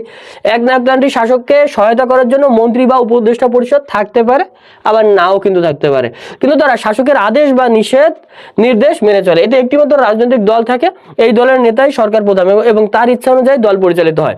তার অন্ধ অনুসারীদের নিয়ে দল গঠিত হয়। একনায়কতন্ত্রে গণমাধ্যমগুলো নেতা ও তার দলের নিয়ন্ত্রণে থাকে। গণমাধ্যম ইচ্ছা মতো সঠিক সংবাদ পরিবেশন করতে পারে না। জনগণের স্বাধীনভাবে মতামত প্রকাশের সুযোগ থাকে না, মানে স্বৈরতান্ত্রিক মনোভাব অনেকটা। উদ্দীপকে দেখা যায় এ রাষ্ট্রে একটিমাত্র রাজনৈতিক দল বিদ্যমান, দলের প্রধানই সর্বময় ক্ষমতার অধিকারী। এছাড়া এ রাষ্ট্রে স্বাধীনভাবে মতামত প্রকাশ এবং গণমাধ্যম সহ সবকিছু নেতা নিয়ন্ত্রণে থাকে। এগুলো মূলত একনায়কতান্ত্রিক সমাজ ব্যবস্থার বৈশিষ্ট্য। তাই বলা যায় এ রাষ্ট্রে একনায়কতান্ত্রিক সমাজ ব্যবস্থা প্রচলিত আছে। গ শেষ। এবার ঘ দেখো, ঘ কিন্তু আমরা বুঝতে পারতেছি বি যে রাষ্ট্রটা সেটা গণতান্ত্রিক সরকার ব্যবস্থায় জনকল্যাণের জন্য, জনগণের কল্যাণে সহায়ক। এবার গণতন্ত্র জিনিসটা নিয়ে একটু আলোচনা করে আসো। গণতন্ত্র জিনিসটা একনায়কতন্ত্রের সম্পূর্ণ বিপরীত। এখানে জনগণের অংশগ্রহণ থাকে এবং জনগণের মতামতের প্রাধান্য দেওয়া হয়। জনগণের কল্যাণার্থে পরিচালিত একটি শাসন ব্যবস্থা। এতে একাধিক রাজনৈতিক দলের অংশগ্রহণের ভিত্তিতে জবাবদিহিমূলক সরকার গঠিত হয়। এই ব্যবস্থায় রাষ্ট্রের সকল বিভাগের মধ্যে ঘনিষ্ঠ সম্পর্ক বিদ্যমান থাকে, যেমনটি উদ্দীপকে বি রাষ্ট্রের ক্ষেত্রেও লক্ষ্য করা যায়। অর্থাৎ বি রাষ্ট্রে গণতান্ত্রিক সরকার ব্যবস্থা বিদ্যমান।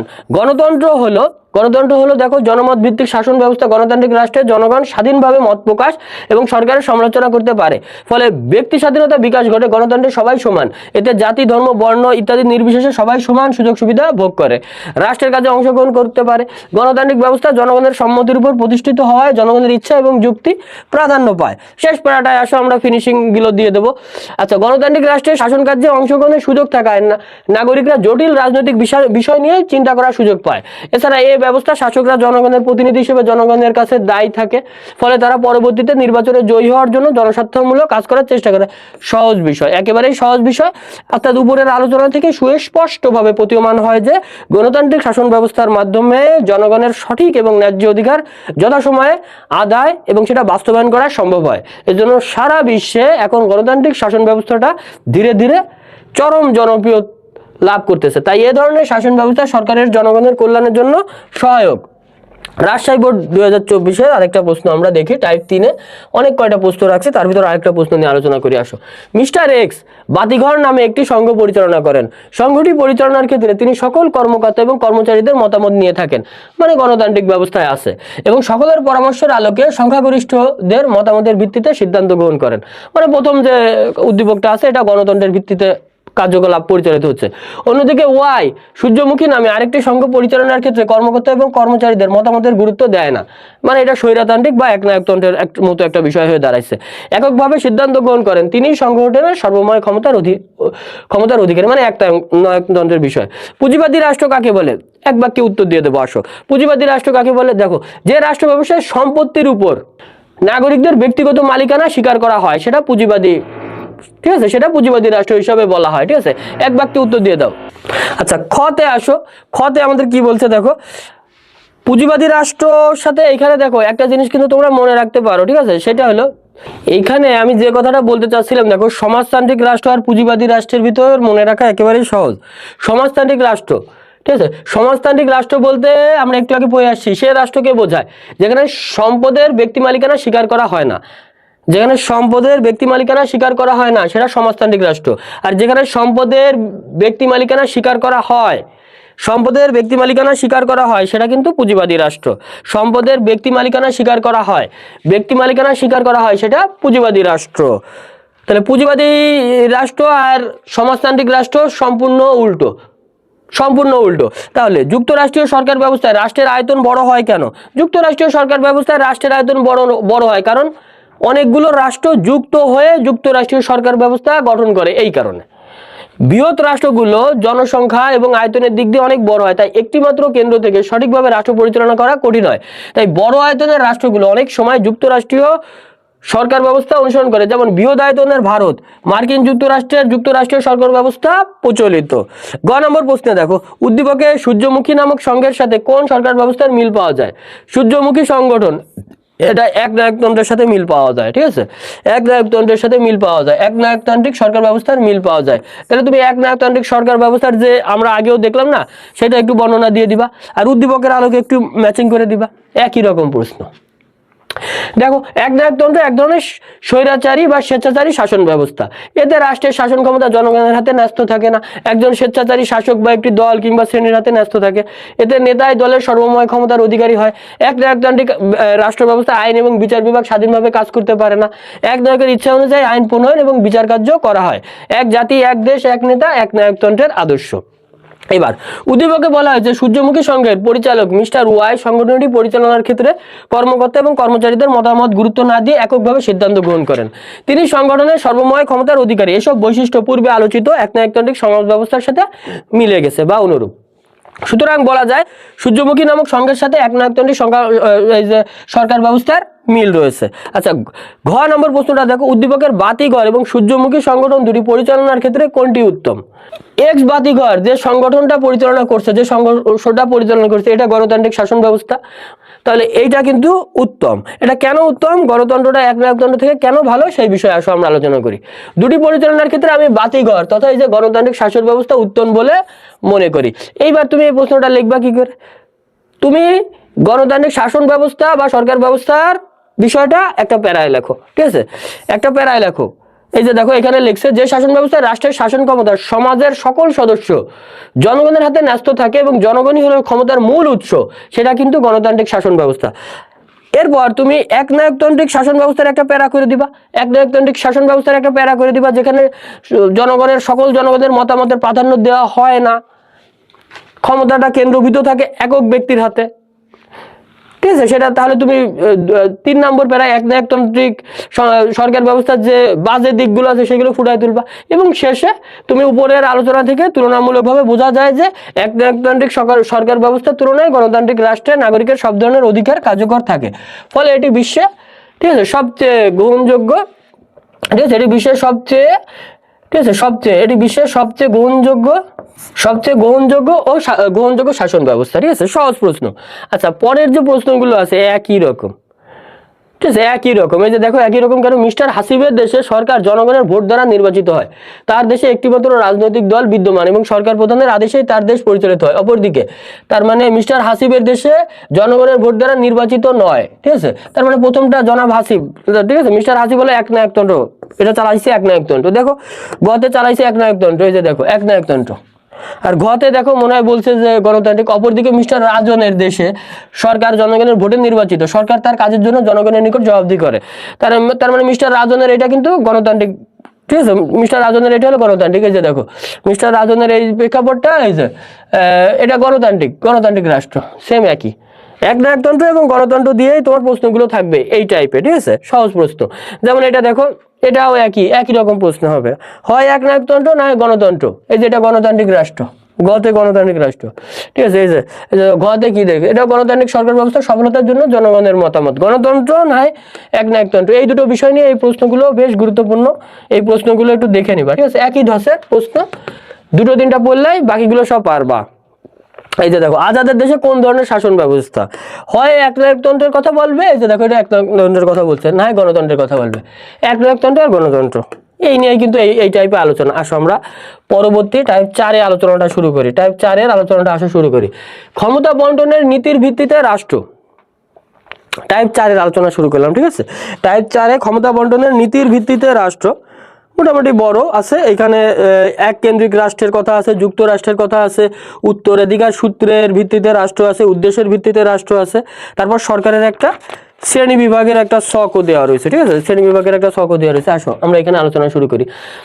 রাষ্ট্রের বিভিন্ন অংশের মধ্যে ক্ষমতা কিভাবে বন্টিত হবে, এই নীতির ভিত্তিতে রাষ্ট্রকে 2 ভাগে ভাগ করা যায়, এটা গুরুত্বপূর্ণ, ঠিক আছে। রাষ্ট্রকে 2 ভাগে ভাগ করা যায়, স্টার দিলাম। যেমন এক কেন্দ্রিক রাষ্ট্র আর যুক্তরাষ্ট্রীয় রাষ্ট্র, ঠিক আছে, এটা মনে রাখো। এবার এক কেন্দ্রিক রাষ্ট্র ব্যবস্থায় আসো। এক কেন্দ্রিক রাষ্ট্রের সংবিধানের মাধ্যমে রাষ্ট্রের সকল শাসনতান্ত্রিক ক্ষমতা সরকারের হাতে ন্যস্ত থাকে। এক কেন্দ্রিক রাষ্ট্র ব্যবস্থায় মানে সব ধরনের, যদি একটা দেশের অনেকগুলো প্রদেশও থাকে, সেই প্রদেশের কোনো ক্ষমতা থাকে না, কেন্দ্রে মুখ্য ক্ষমতাগুলো কেন্দ্রীভূত থাকে। ঠিক আছে, এই শাসন ব্যবস্থার বৈশিষ্ট্য কি দেখো, সব ক্ষমতা কেন্দ্রীয় সরকারের হাতে কেন্দ্রীভূত থাকে, যে কথাটা বললাম। তারপরে প্রশাসনিক সুবিধার জন্য দেশকে প্রদেশ বা অঞ্চলে ভাগ করা হয়। প্রদেশ বা আঞ্চলিক সরকারকে, লক্ষ্য করো, প্রদেশ বা আঞ্চলিক সরকারকে কিছু ক্ষমতা দেওয়া হলেও কেন্দ্র প্রয়োজনে তা প্রত্যাহার করতে পারে। মূল ক্ষমতাটা রাষ্ট্র বা সরকারের কেন্দ্রে থাকে। প্রাদেশিক সরকারের কেন্দ্রের অধীন থেকে কেন্দ্রের এজেন্ট হিসেবে কাজ করে। এবং বাংলাদেশ ও যুক্তরাজ্য এককেন্দ্রিক রাষ্ট্রের উদাহরণ। এটা গুরুত্বপূর্ণ এমসিকিউ, বাংলাদেশ এবং যুক্তরাজ্য এককেন্দ্রিক রাষ্ট্রের উদাহরণ। ঠিক আছে, বাংলাদেশ এবং যুক্তরাজ্য। আচ্ছা, এবার যুক্তরাষ্ট্রীয় রাষ্ট্র ব্যবস্থার বিষয়টা কি? যুক্তরাষ্ট্রীয় বিষয়টা হলো, যদি কোনো দেশের একাধিক প্রদেশ থাকে, তাহলে যে কোনো প্রদেশের ক্ষমতা সেই প্রদেশের গভর্নর বা সেই প্রদেশের যে হেড তার কাছে ন্যস্ত করা হয়। কেন্দ্রে মূল ক্ষমতাটা কেন্দ্রীভূত থাকে না। যে রাষ্ট্র ব্যবস্থায় একাধিক অঞ্চল বা প্রদেশ মিলিত হয়ে একটি রাষ্ট্র গঠন করে তাকে যুক্তরাষ্ট্রীয় রাষ্ট্র বলা হয়। এই ব্যবস্থায় সংবিধানের মাধ্যমে কেন্দ্রীয় সরকার ও প্রদেশ অঞ্চলের মধ্যে ক্ষমতাটা বন্টন করা হয়, সব জায়গায় সুষমভাবে ক্ষমতা বন্টন করা হয়। যুক্তরাষ্ট্রীয় রাষ্ট্র ব্যবস্থার বৈশিষ্ট্য আসে, একাধিক প্রদেশ বা অঞ্চল মিলে রাষ্ট্র গঠন করা হয়। কেন্দ্র বা প্রদেশের ক্ষমতা সংবিধান দ্বারা নির্ধারিত হয়। প্রদেশগুলো স্বায়ত্তশাসনের অধিকার ভোগ করে, মানে এক এক প্রদেশের এক এক ক্ষমতা সেখানেই বিরাজ করে। যেমন প্রদেশগুলো স্বায়ত্তশাসনের অধিকার ভোগ করে, বিভিন্ন অঞ্চলের সম্পদ আহরণের মাধ্যমে বৃহৎ অর্থনীতি গড়ে ওঠে, রাষ্ট্র তুলনায় শক্তিশালী ও উন্নত হয়। মার্কিন যুক্তরাষ্ট্রীয় শাসন ব্যবস্থার একটি উৎকৃষ্ট উদাহরণ মার্কিন যুক্তরাষ্ট্র। ঠিক আছে, মার্কিন যুক্তরাষ্ট্রীয় শাসন ব্যবস্থার একটি উন্নত রূপ। ঠিক আছে, এটা কিন্তু বাংলাদেশ আর যুক্তরাজ্য ছিল। ঠিক আছে, আর এটা কিন্তু মার্কিন যুক্তরাষ্ট্রের কথা বলা হয়েছে। যুক্তরাজ্য মানে কিন্তু ব্রিটেন বা ইংল্যান্ড হলো যুক্তরাজ্য, আর যুক্তরাষ্ট্র মানে হলো আমেরিকা। উত্তরাধিকার সূত্রের ভিত্তিতে রাষ্ট্রটা আসো, যেসব রাষ্ট্রের রাষ্ট্রপ্রধান উত্তরাধিকার সূত্রে রাষ্ট্রের ক্ষমতা লাভ করে সেই রাষ্ট্রকে রাজতন্ত্র বলা হয়। যেমন মানে এটার কথা হলো রাজার ছেলে রাজাই হবে।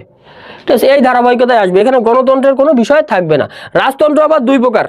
ঠিক আছে, রাজতন্ত্র আবার দুই প্রকার। গতবার আমরা এই প্রশ্নটা পড়ছি, একটা হলো নিরঙ্কুশ রাজতন্ত্র, আরেকটা হলো নিয়মতান্ত্রিক রাজতন্ত্র। নিরঙ্কুশ রাজতন্ত্রের বিষয়টা আসলে আমরা বুঝে নিই। নিরঙ্কুশ রাজতন্ত্র, রাজা এবং রানী রাষ্ট্রের সর্বময় ক্ষমতার অধিকারী থাকে। যদি কোনো সরকার ব্যবস্থায় রাজা এবং রানী সকল ক্ষমতার উৎস থাকে তাহলে সেটাকে বলা হয় নিরঙ্কুশ রাজতন্ত্র। এটার বৈশিষ্ট্যটাই আসো, জনগণ শাসন কার্যে অংশগ্রহণের সুযোগ থাকে না, রাজা এবং নারীর আদেশই আইন, রাষ্ট্রপ্রধানের ক্ষমতা সীমাহীন। বর্তমান বিশ্বে এ ধরনের রাষ্ট্রের সংখ্যা খুবই কম। যেমন সৌদি আরবে দেখো, সৌদি আরবে নিরঙ্কুশ রাজতন্ত্রের উদাহরণ দেখা যায়। এবার নিয়মতান্ত্রিক রাজতন্ত্রে আসো। নিয়মতান্ত্রিক রাজতন্ত্রে রাজা এবং রানী উত্তরাধিকার সূত্রে রাষ্ট্রপ্রধান হন, তবে তার সকল ক্ষমতা সংবিধান দ্বারা সীমাবদ্ধ থাকে। আমাদের যেটা আমরা দেখলাম নিরঙ্কুশ রাজতন্ত্র, এই নিরঙ্কুশ রাজতন্ত্রে কিন্তু সকল ক্ষমতা সংবিধান দ্বারা সীমাবদ্ধ থাকে না, কিন্তু নিয়মতান্ত্রিক রাজতন্ত্রে রাজা এবং রানী উত্তরাধিকার সূত্রে ঠিকই রাষ্ট্রপ্রধান হন এবং তার কিন্তু সকল ক্ষমতা সংবিধান দ্বারা সীমাবদ্ধ থাকে। এ ব্যবস্থার বৈশিষ্ট্য, প্রকৃত শাসন ক্ষমতা জনগণের নির্বাচিত প্রতিনিধির হাতে থাকে। রাজা রানী সাংবিধানিক রাষ্ট্রপ্রধান হিসেবে দায়িত্ব পালন করে, গণতান্ত্রিক সরকার ব্যবস্থা কার্যকর থাকে। যুক্তরাজ্যে যে দেখো, যুক্তরাজ্যে নিয়মতান্ত্রিক রাজতন্ত্র প্রচলিত আছে। যুক্তরাজ্য মানে ব্রিটেন বা ইংল্যান্ড। আচ্ছা, কল্যাণমূলক রাষ্ট্রে আসো। উদ্দেশ্যের ভিত্তিতে রাষ্ট্র নিয়ে এবার একটু আলোচনা করবো আমরা। উদ্দেশ্যের ভিত্তিতে রাষ্ট্র, এরপর সরকারের শ্রেণী বিভাগ সম্পর্কে কিছু বলা হয়েছে। কল্যাণমূলক রাষ্ট্র, যে রাষ্ট্র জনগণের ন্যূনতম চাহিদা পূরণ এবং সার্বিক কল্যাণ নিশ্চিত করার জন্য সক্রিয় ভূমিকা পালন করে তাকে বলা হয় কল্যাণমূলক রাষ্ট্র। সহজ বিষয়। এবার কল্যাণমূলক রাষ্ট্রের কিছু বৈশিষ্ট্য আছে, লক্ষ্য করো। খাদ্য, বস্ত্র, শিক্ষা, চিকিৎসা, বাসস্থানের ব্যবস্থা করে। এগুলো আমি তোমাদের এই যে এখানে যে পয়েন্টগুলো দেওয়া রয়েছে, এগুলো পয়েন্ট মনে হয় তোমাদের দেওয়া নেই, তোমাদের গদবাধা নিয়মে কয়েকটা পয়েন্ট দিছে, 4টা, তো আমি আরো ছোট করে লিখে দিছি যাতে তোমাদের পড়তে সুবিধা হয়। দেখো, কর্মসংস্থানের সুযোগ সৃষ্টি এবং বেকার ভাতা প্রদান করে, অবসরকালীন ভাতা এবং প্রতিবন্ধী ভাতা এবং সামাজিক নিরাপত্তা নিশ্চিত করে, সচ্ছলদের উপর বেশি কর, অসচ্ছলদের উপর কম করের বিষয়টা থাকে, দরিদ্র এবং দুস্থদের পুনর্বাসনের ব্যবস্থা করে, শ্রমিক, কৃষক, মজুরদের জন্য ন্যূনতম মজুরি নির্ধারণ করে, সমবায় সমিতি ও শ্রমিক কল্যাণ সমিতি গঠন করে। যেমন কানাডা, যুক্তরাজ্য, সুইডেন, নরওয়ে কল্যাণমূলক রাষ্ট্রের উদাহরণ। এই দেশের নামগুলো মুখস্থ রাখো, এগুলো থেকে এমসিকিউ আসে আমাদের। ঠিক আছে, এইগুলো থেকে এমসিকিউ আসে। আচ্ছা, এবার দেখো সরকারের ধরন। ঠিক আছে, সরকারের ধরন দেখো আধুনিক দৃষ্টিতে, তোমাদের এখানে একটা ছক দেওয়া রয়েছে, সেই ছক অনুযায়ী আমি দেখাচ্ছি। দেখো, ক্ষমতা বন্টনের নীতির ভিত্তিতে এককেন্দ্রিক সরকার এবং যুক্তরাষ্ট্রীয় সরকার। এককেন্দ্রিক সরকার এবং যুক্তরাষ্ট্রীয় সরকার কিন্তু আমরা একটু আগে পড়ে আসছি। যেমন ক্ষমতা এই যে লক্ষ্য করো, যেমন সমস্ত ক্ষমতা কেন্দ্রীভূত থাকে, এক কেন্দ্রিক সরকারের সমস্ত ক্ষমতা কেন্দ্রে কেন্দ্রীভূত থাকে।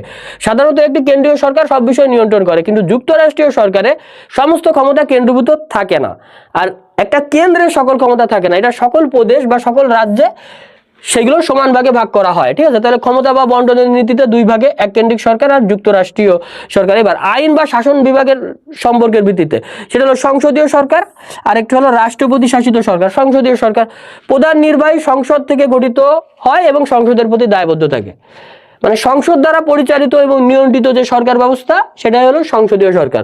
আর রাষ্ট্রপতি শাসিত সরকার, রাষ্ট্রপতি যে শাসন ব্যবস্থায় প্রধান এবং প্রধান নির্বাহী হিসেবে কাজ করে এবং সংসদে থেকে স্বাধীনভাবে দায়িত্ব পালন করে, সেটাই হলো রাষ্ট্রপতি শাসিত সরকার।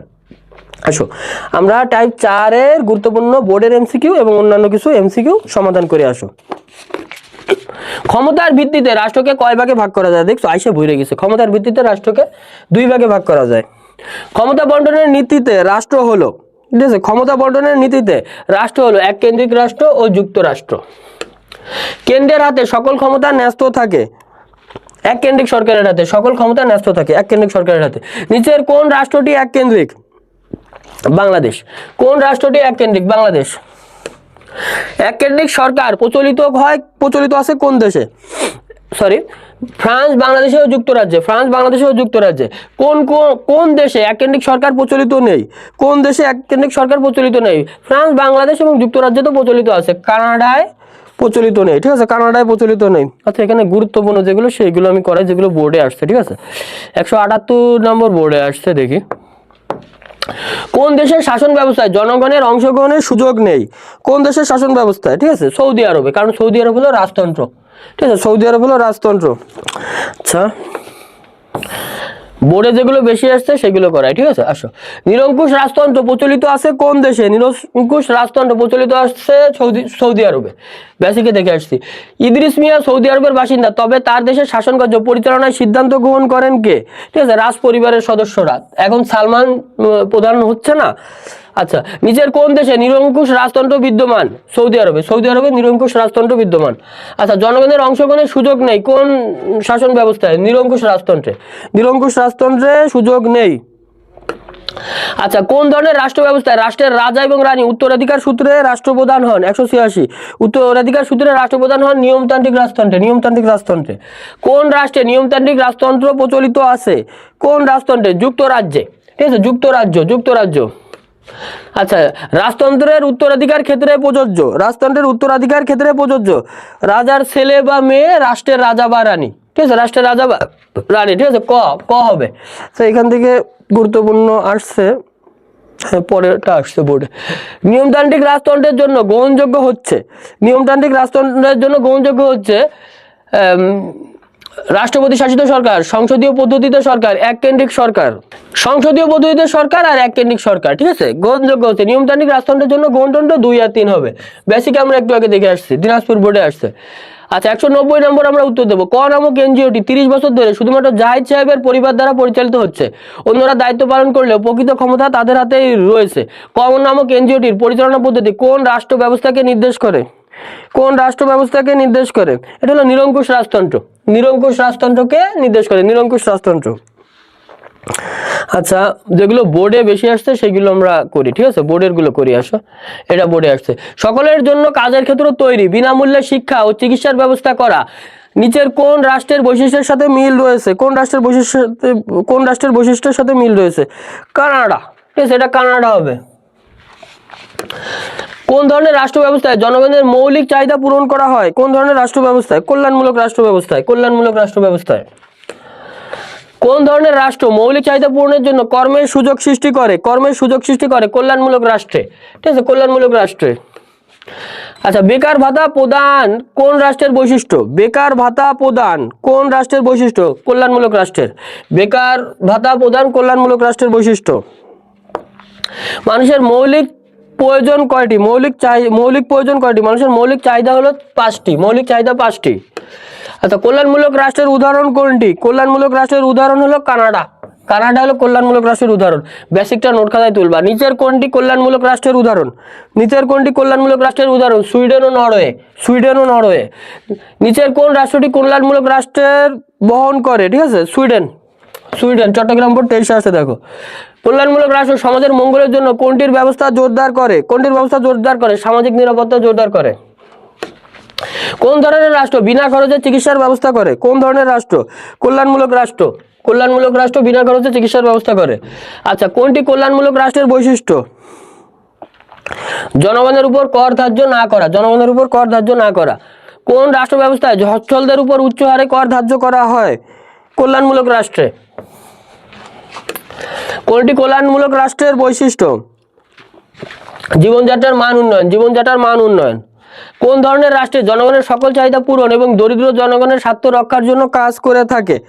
কল্যাণমূলক রাষ্ট্র।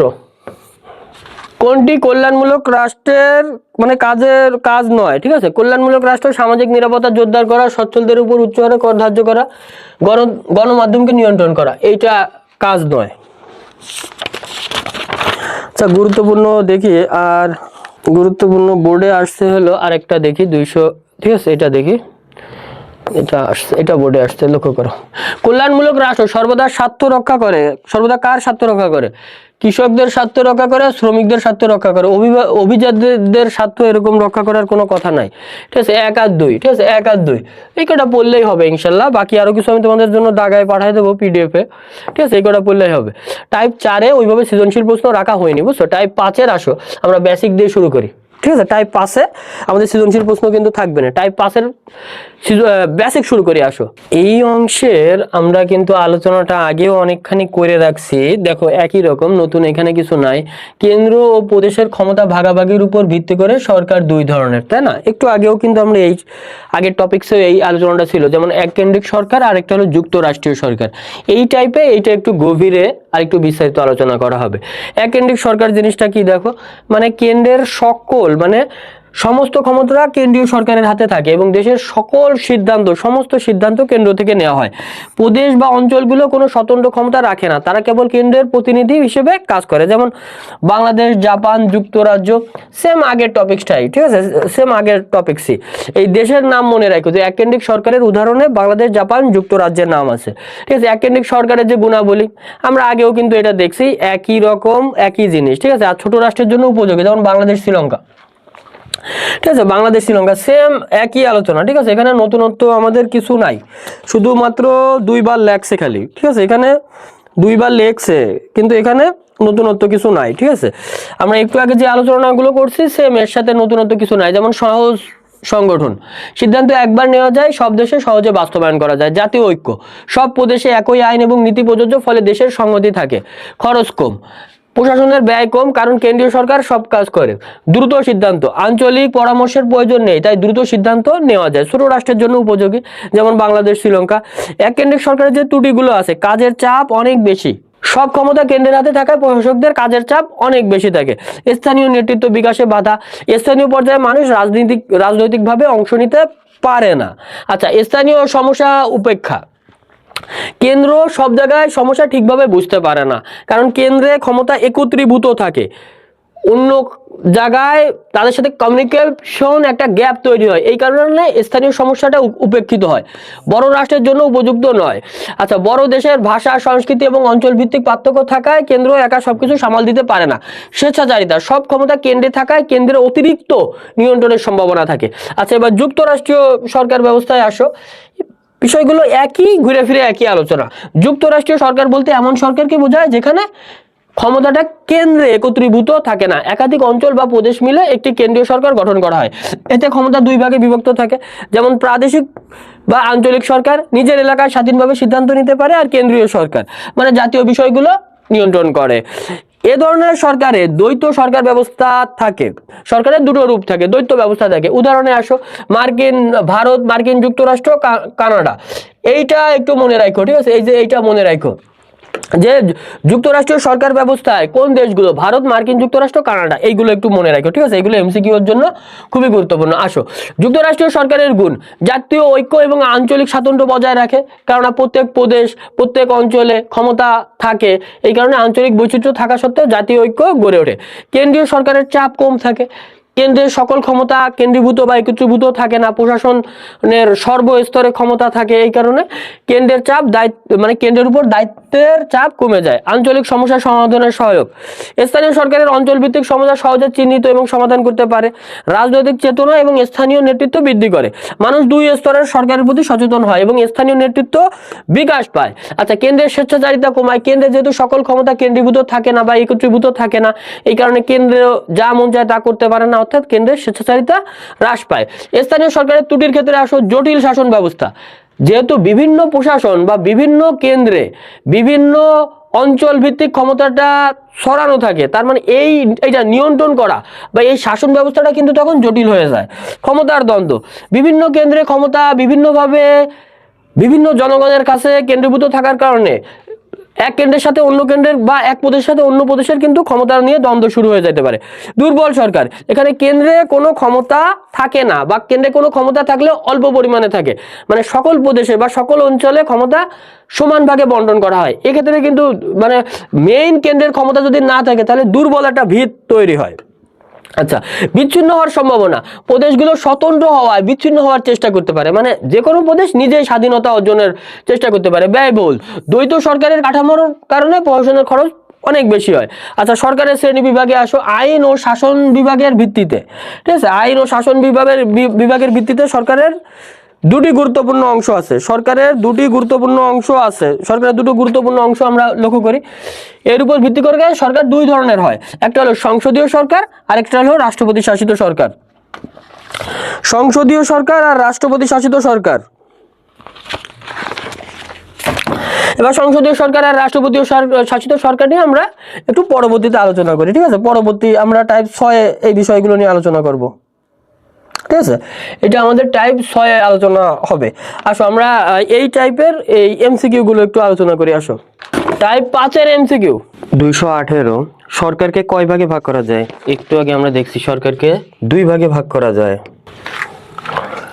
ক্ষমতা বন্টনের ভিত্তিতে গঠিত রাষ্ট্র ব্যবস্থা কোনটি? যশোর বোর্ড 23-এ আসছে, দেখো ক্ষমতা বন্টনের ভিত্তিতে গঠিত রাষ্ট্র ব্যবস্থা আমরা একটু আগে দেখছি কিন্তু এককেন্দ্রিক, ঠিক আছে? এককেন্দ্রিক। যে শাসন ব্যবস্থায় সরকারের সকল ক্ষমতা কেন্দ্রীয় সরকারের হাতে ন্যস্ত থাকে এবং কেন্দ্র থেকে দেশের শাসন পরিচালিত হয় তাকে কি বলে? এককেন্দ্রিক সরকার। আর যুক্তরাষ্ট্রীয় সরকার ব্যবস্থায় কেন্দ্রীয় সরকারের হাতে ক্ষমতা ন্যস্ত থাকে না, বিভিন্ন প্রদেশ বা কেন্দ্রে কেন্দ্রীভূত ক্ষমতাটা বিভিন্ন প্রদেশে সুবিন্যস্তভাবে সমহারে বন্টন করা হয়। কোন শাসন ব্যবস্থায় কেন্দ্র ও প্রদেশের মধ্যে ক্ষমতা বন্টন করা হয় না কেন? ঠিক আছে, বন্টন করা হয় না, ঠিক আছে? কোন শাসন ব্যবস্থায় কেন্দ্র এবং প্রদেশের মধ্যে ক্ষমতা বন্টন করা হয় না? এককেন্দ্রিক সরকার ব্যবস্থায়। এটা কিন্তু রাষ্ট্রীয় শাসিত সরকার ব্যবস্থায় কেন্দ্র এবং প্রদেশের মধ্যে ক্ষমতা বন্টন করা হয়। আঞ্চলিক সরকারের কোনো স্বতন্ত্র অস্তিত্ব নেই। আঞ্চলিক সরকারের কোনো স্বতন্ত্র অস্তিত্ব নেই, মানে কোন আঞ্চলিক সরকারের কোনো স্বতন্ত্র অস্তিত্ব নেই? এককেন্দ্রিক সরকারের। এককেন্দ্রিক সরকারের বৈশিষ্ট্য হলো আঞ্চলিক সরকারগুলো কেন্দ্রের এজেন্ট হিসেবে কাজ করে। এককেন্দ্রিক সরকারের বৈশিষ্ট্য, কেন্দ্রীয় সরকারের ক্ষমতা হ্রাসকরণ, তৃণমূল পর্যায়ের উন্নয়ন ঘটানো। না, ক হবে, আঞ্চলিক সরকারগুলোর কেন্দ্রের এজেন্ট হিসেবে কাজ করে। বাংলাদেশে কিরূপ রাষ্ট্র? বাংলাদেশ কিরূপ রাষ্ট্র? বাংলাদেশ হলো এককেন্দ্রিক রাষ্ট্র। বাংলাদেশে কোনো প্রদেশে ক্ষমতা সমহারে বণ্টিত হয় না। নিচের কোনটি এককেন্দ্রিক রাষ্ট্র? এই যে এককেন্দ্রিক রাষ্ট্র যে কটা সে কটা কিন্তু আমি স্টার মার্ক দিয়ে রাখছিলাম, মুখস্থ রাখো। যুক্তরাজ্য, এখানে নিচে যুক্তরাজ্য হলো এককেন্দ্রিক রাষ্ট্র। কোন রাষ্ট্রগুলোতে এককেন্দ্রিক সরকার বিদ্যমান রয়েছে? এটা মুখস্থ রাখো। বাংলাদেশ, জাপান, যুক্তরাজ্য। বাংলাদেশ, জাপান, যুক্তরাজ্য, এটা আমি স্টার মার্ক দিয়ে দিলাম, এটা মনে রাখো, ঠিক আছে? বাংলাদেশ, জাপান, যুক্তরাজ্য। 287 আসো, কোন দেশে এককেন্দ্রিক সরকার প্রচলিত নেই? কোন দেশে এককেন্দ্রিক সরকার প্রচলিত নেই? সৌদি আরবে। সৌদি আরবে এককেন্দ্রিক সরকার প্রচলিত নেই। কোন শাসন ব্যবস্থার কেন্দ্রে কোনো সিদ্ধান্ত গ্রহণ করা হলে তা সহজেই সমগ্র দেশে বাস্তবায়ন করা যায়? সমগ্র দেশে বাস্তবায়ন করা যায় এককেন্দ্রিক সরকার। এককেন্দ্রিক সরকারে এককেন্দ্রিক সরকারের গুণ কোনটি? এককেন্দ্রিক সরকারের গুণ হলো জাতীয় ঐক্যের প্রতীক। জাতীয় ঐক্যের প্রতীক। এককেন্দ্রিক সরকারের বৈশিষ্ট্য কোনটি?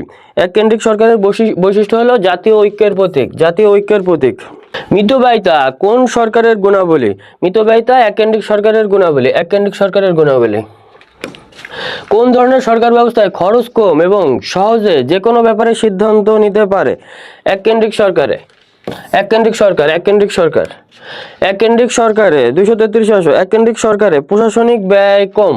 ঠিক আছে, এককেন্দ্রিক সরকারে প্রশাসনিক ব্যয় কম, কারণ সকল মানে বিভিন্ন তোমার আর প্রদেশগুলোতে ক্ষমতা তো স্থানান্তর করতে হয় না, শুধুমাত্র এক কেন্দ্রে ক্ষমতাটা নিয়ন্ত্রিত এবং পরিচালিত হয়, এই কারণে খরচটা কম, প্রশাসনিক ব্যয় কম।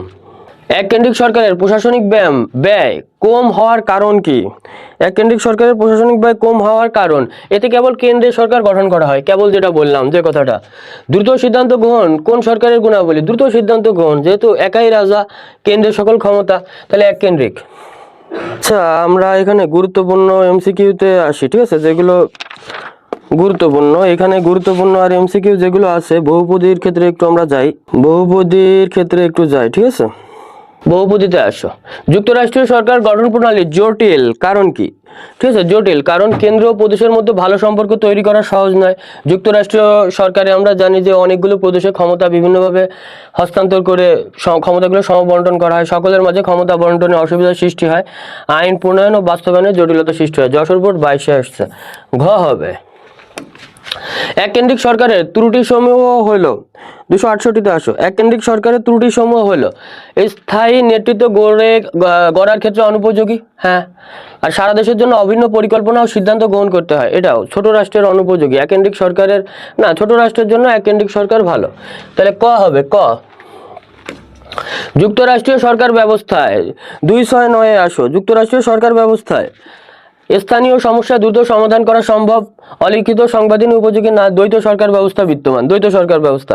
দ্বৈত সরকার ব্যবস্থা মানে কেন্দ্রে সকল ক্ষমতা থাকে না, বিভিন্ন অংশে ক্ষমতাগুলো বিন্যস্ত থাকে বা সমহারে বণ্টিত থাকে, মানে দ্বৈত মানে দুইজনের শাসন ব্যবস্থার কথা এরকম ভাবে বলতেছে।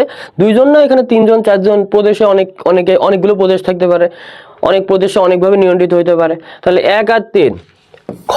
খ হবে 1 আর 3। আচ্ছা, এখানে উদ্দীপকমূলকে কিছু সৃজনশীল আমরা করি আসো। উদ্দীপক আছে এরকম, ঠিক আছে, উদ্দীপক যুক্ত কিছু সৃজনশীল আমরা করি আসো। উদ্দীপকটা পড়ি আসো। ক সমিতিটি 4টি শাখায় বিভক্ত, প্রতিটি শাখার প্রশাসনিক কার্যক্রম কেন্দ্রীয় কমিটির নির্দেশে চলে। ক সমিতিটি কোন ধরনের সরকার ব্যবস্থার বৈশিষ্ট্যটিকে তুলে ধরেছে? ক। ঠিক আছে, 4টি শাখায় বিভক্ত, প্রতিটি শাখার প্রশাসনিক কার্যক্রম কেন্দ্রীয় কমিটির নির্দেশে চলে, তার মানে কেন্দ্রের সকল ক্ষমতা আছে, তার মানে এককেন্দ্রিক। 274-75-এ আসো। সাহেবের দেশটি আয়তনে ছোট, তাই কোনো প্রদেশ নেই, অন্যদিকে রাজেশের দেশটি আয়তনে বিশাল হয়, কয়েকটি রাজ্যে বিভক্ত। শাহেদের দেশটি আয়তনে ছোট, তাই কোনো প্রদেশ নেই, তাহলে শাহেদের দেশটি কোন রাষ্ট্র? শাহেদের রাষ্ট্র এককেন্দ্রিক রাষ্ট্র। ঠিক আছে, শাহেদের রাষ্ট্রটি আমরা বুঝতে পারতেছি এককেন্দ্রিক, যেহেতু কোনো প্রদেশ নাই। আচ্ছা, রাজেশের দেশটি আগে আমরা বুঝি। রাজেশের দেশটি হলো আয়তনে বিশাল, কয়েকটি রাজ্যে বিভক্ত, তার মানে রাজেশের দেশটি হলো তোমার আর যুক্তরাষ্ট্রীয়। ঠিক আছে, যুক্তরাষ্ট্রীয়, অনেকগুলো রাষ্ট্র যেহেতু গঠিত, তাহলে যুক্তরাষ্ট্রীয়র ক্ষেত্রে বৈশিষ্ট্য কোনটা? দেখি, যুক্তরাষ্ট্রীয়র ক্ষেত্রে বৈশিষ্ট্য 2 ধরনের সরকার বিদ্যমান। 2 ধরনের সরকার বিদ্যমান, হ্যাঁ, দ্বৈত সরকার বিদ্যমান, ঠিক আছে, 2 ধরনের সরকার বিদ্যমান। জাতীয় সরকারের স্বেচ্ছাচারিতা বৃদ্ধি পায়, এমন কোনো বিষয় নাই। জনগণের রাজনৈতিক চেতনার বিকাশ ঘটে যুক্তরাষ্ট্রীয় সরকার ব্যবস্থায়, হ্যাঁ, রাজনৈতিক চেতনার বিকাশ ঘটে। তাহলে খ হলো আমাদের খ হবে। খতে 1 আর 3 আছে। এটা দেখো, যশোর বোর্ড 19-এ এবং চট্টগ্রাম বোর্ড 23-এ আসছে। রুমানা যে দেশটিতে বাস করে তার কোনো প্রদেশ নেই, তার মানে এককেন্দ্রিক। দেশটি 1971 সালে স্বাধীনতা লাভ করে, সে দেশের সকল ক্ষমতা মালিক জনগণ। রুমানার দেশটি কোন রাষ্ট্রকে ইঙ্গিত করে? এককেন্দ্রিক। ঠিক আছে, এককেন্দ্রিক রাষ্ট্রকে ইঙ্গিত করে। আচ্ছা, উদ্দীপকে রুমানার দেশটি কোন রাষ্ট্রকে নির্দেশ করেছে বলে তুমি মনে করো? কোন রাষ্ট্রকে? এটা বাংলাদেশকে নির্দেশ করছে। 1971 সালে বাংলাদেশ স্বাধীন হয় না, বাংলাদেশকে নির্দেশ করছে। আচ্ছা, ময়মনসিংহ বোর্ড দেখো 23-এ আসছে, ক দেশে বসবাস করে রিমি, সে দেশের সব শাসনতান্ত্রিক ক্ষমতা কেন্দ্রীয় সরকারের হাতে ন্যস্ত। কেন্দ্রীয় সরকারের হাতে যেহেতু ন্যস্ত, তার মানে এক কেন্দ্রিক, ফলে কেন্দ্র থেকে দেশ পরিচালিত হয়। উল্লেখিত ক দেশে কোন ব্যবস্থা বিদ্যমান? এক কেন্দ্রিক। এক কেন্দ্রিক। উক্ত সরকার ব্যবস্থায় কেন্দ্রের এজেন্ট হিসেবে কাজ করে। উক্ত সরকার ব্যবস্থায় কেন্দ্রের এজেন্ট হিসেবে কাজ করে কে কাজ করে? প্রাদেশিক সরকার কাজ করে আর স্থানীয় সরকার কাজ করে। আঞ্চলিক সরকার অঞ্চলে ভাগ করে দেওয়া হয় না। তাহলে খ হবে 1 আর 3, 2, 7, 9 হবে 1 আর 3, ঠিক আছে, 1 আর 3 হবে। এটা লক্ষ্য করো, রিসাত একটি স্বাধীন রাষ্ট্রে বসবাস করে, তার রাষ্ট্রের সবকিছু কেন্দ্রে নিয়ন্ত্রণ করা হয়। যেহেতু কেন্দ্রে নিয়ন্ত্রণ করা হয়, তার মানে এক কেন্দ্রিক। অন্যদিকে শিয়াবের রাষ্ট্র অনেকগুলো অঞ্চলে বিভক্ত, কেন্দ্র ও অঞ্চলের মধ্যে ক্ষমতার ভাগাভাগি আছে। রিসাতের রাষ্ট্রে সরকারের রূপ কোনটি? এক কেন্দ্রিক। শিয়াবের রাষ্ট্রের ক্ষেত্রে কোনটি প্রযোজ্য? শিয়াবের রাষ্ট্রটা দেখো, কেন্দ্র এবং অঞ্চলের মধ্যে ক্ষমতা ভাগ করা হয়, তার মানে শিয়াবেরটা হলো যুক্তরাষ্ট্রীয়। যুক্তরাষ্ট্রীয়র ক্ষেত্রে কোনটি প্রযোজ্য? 281 যুক্তরাষ্ট্রীয়র ক্ষেত্রে প্রযোজ্য। অঞ্চল ভেদে আলাদা রাষ্ট্র গঠনের পক্ষে সহায়ক। হ্যাঁ, বিভিন্ন অঞ্চলে বিভিন্ন প্রদেশে ক্ষমতা হস্তান্তর করা হয়। এটা লক্ষ্য করো, ক একটি বৃহৎ দেশ, দেশটির একাধিক ছোট ছোট অঞ্চলগুলো যুক্ত হয়ে বড় দেশ গঠন করা হয়েছে। ছোট ছোট অঞ্চল যুক্ত হয়ে বড় দেশ গঠন করা হয়েছে। ক্ষুদ্র ক্ষুদ্র এলাকায় ভাগ হলেও কেন্দ্রের নিয়ন্ত্রণের মাধ্যমে পরিচালিত হয়। কেন্দ্রের নিয়ন্ত্রণের মাধ্যমে পরিচালিত হইলেই তো সেটা এক কেন্দ্রিক, ঠিক আছে। কেন্দ্রের নিয়ন্ত্রণের মাধ্যমে পরিচালিত হয়। 282 এখানে বলছে উদ্দীপকে ক কোন ধরনের রাষ্ট্র? ক একটি বৃহৎ দেশ, ছোট ছোট অঞ্চলগুলো একত্রে যুক্ত হয়ে ক্ষুদ্র ক্ষুদ্র এলাকায় বিভক্ত হলেও কেন্দ্রের নিয়ন্ত্রণের মাধ্যমে পরিচালিত হয়। 282 কেন্দ্রের নিয়ন্ত্রণের মাধ্যমে পরিচালিত হলে তো এক কেন্দ্রিক হবে। কেন্দ্রের নিয়ন্ত্রণে থাকে, তাহলে সেটা এক কেন্দ্রিক। কেন্দ্রের নিয়ন্ত্রণে না থাকলে, ঠিক আছে, বিভিন্ন প্রদেশে ভাগ হয়ে ক্ষমতা সমহারে বণ্টিত হলে সেটা যুক্তরাষ্ট্রীয়। আচ্ছা, উক্ত রাষ্ট্রটির সরকার ব্যবস্থার ত্রুটি হলো কেন্দ্রের 283, ঠিক আছে, 283 কেন্দ্রের স্বেচ্ছাচারিতা লোপ পায় আর ক্ষমতার দ্বন্দ্ব, জটিল প্রকৃতির শাসন। না, কেন্দ্রের স্বেচ্ছাচারিতা দূর হয়, ঠিক আছে। উক্ত রাষ্ট্রটি সরকার ব্যবস্থার জটিল প্রকৃতির, কেন্দ্রের স্বেচ্ছাচারিতা লোপ পায়, জটিল প্রকৃতির শাসন।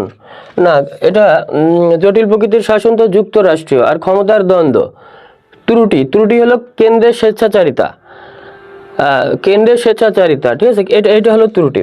আচ্ছা, এটা আমি করে দিই, এটা মুছে দিই। কেন্দ্রের স্বেচ্ছাচারিতা, যেহেতু কেন্দ্রের সকল ক্ষমতা থাকে, তাহলে কেন্দ্রের স্বেচ্ছাচারিতা হবে। এই প্রশ্নটা ভুল আছে, বুঝছো? এই যে তোমাদের যে বোর্ডের দিছে উত্তর, এটা ভুল আছে, ঠিক আছে। কেন্দ্রের স্বেচ্ছাচারিতা হবে, যদি উত্তর দিতে হয় তাহলে এটা কেন্দ্রের স্বেচ্ছাচারিতা হয়, কেন্দ্রের স্বেচ্ছাচারিতা, ঠিক আছে। মানে এটা হবে এক, শুধু এক হবে। 284-85 আসো, এক্স একটি বড় রাষ্ট্র, রাষ্ট্রটির একাধিক খণ্ড আছে।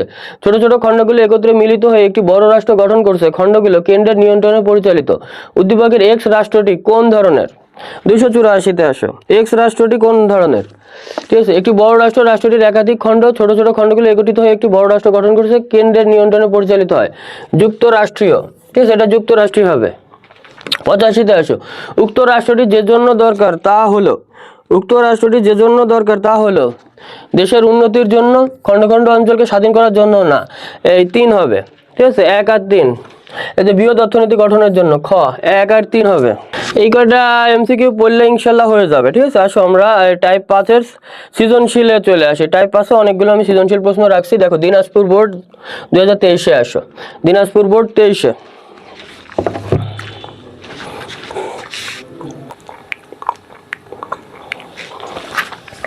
উদ্দীপকটা আমরা পড়ি, এক্স রাষ্ট্রের অধিবাসী সবাই মিলে সেই দেশের সরকার নির্বাচন করে।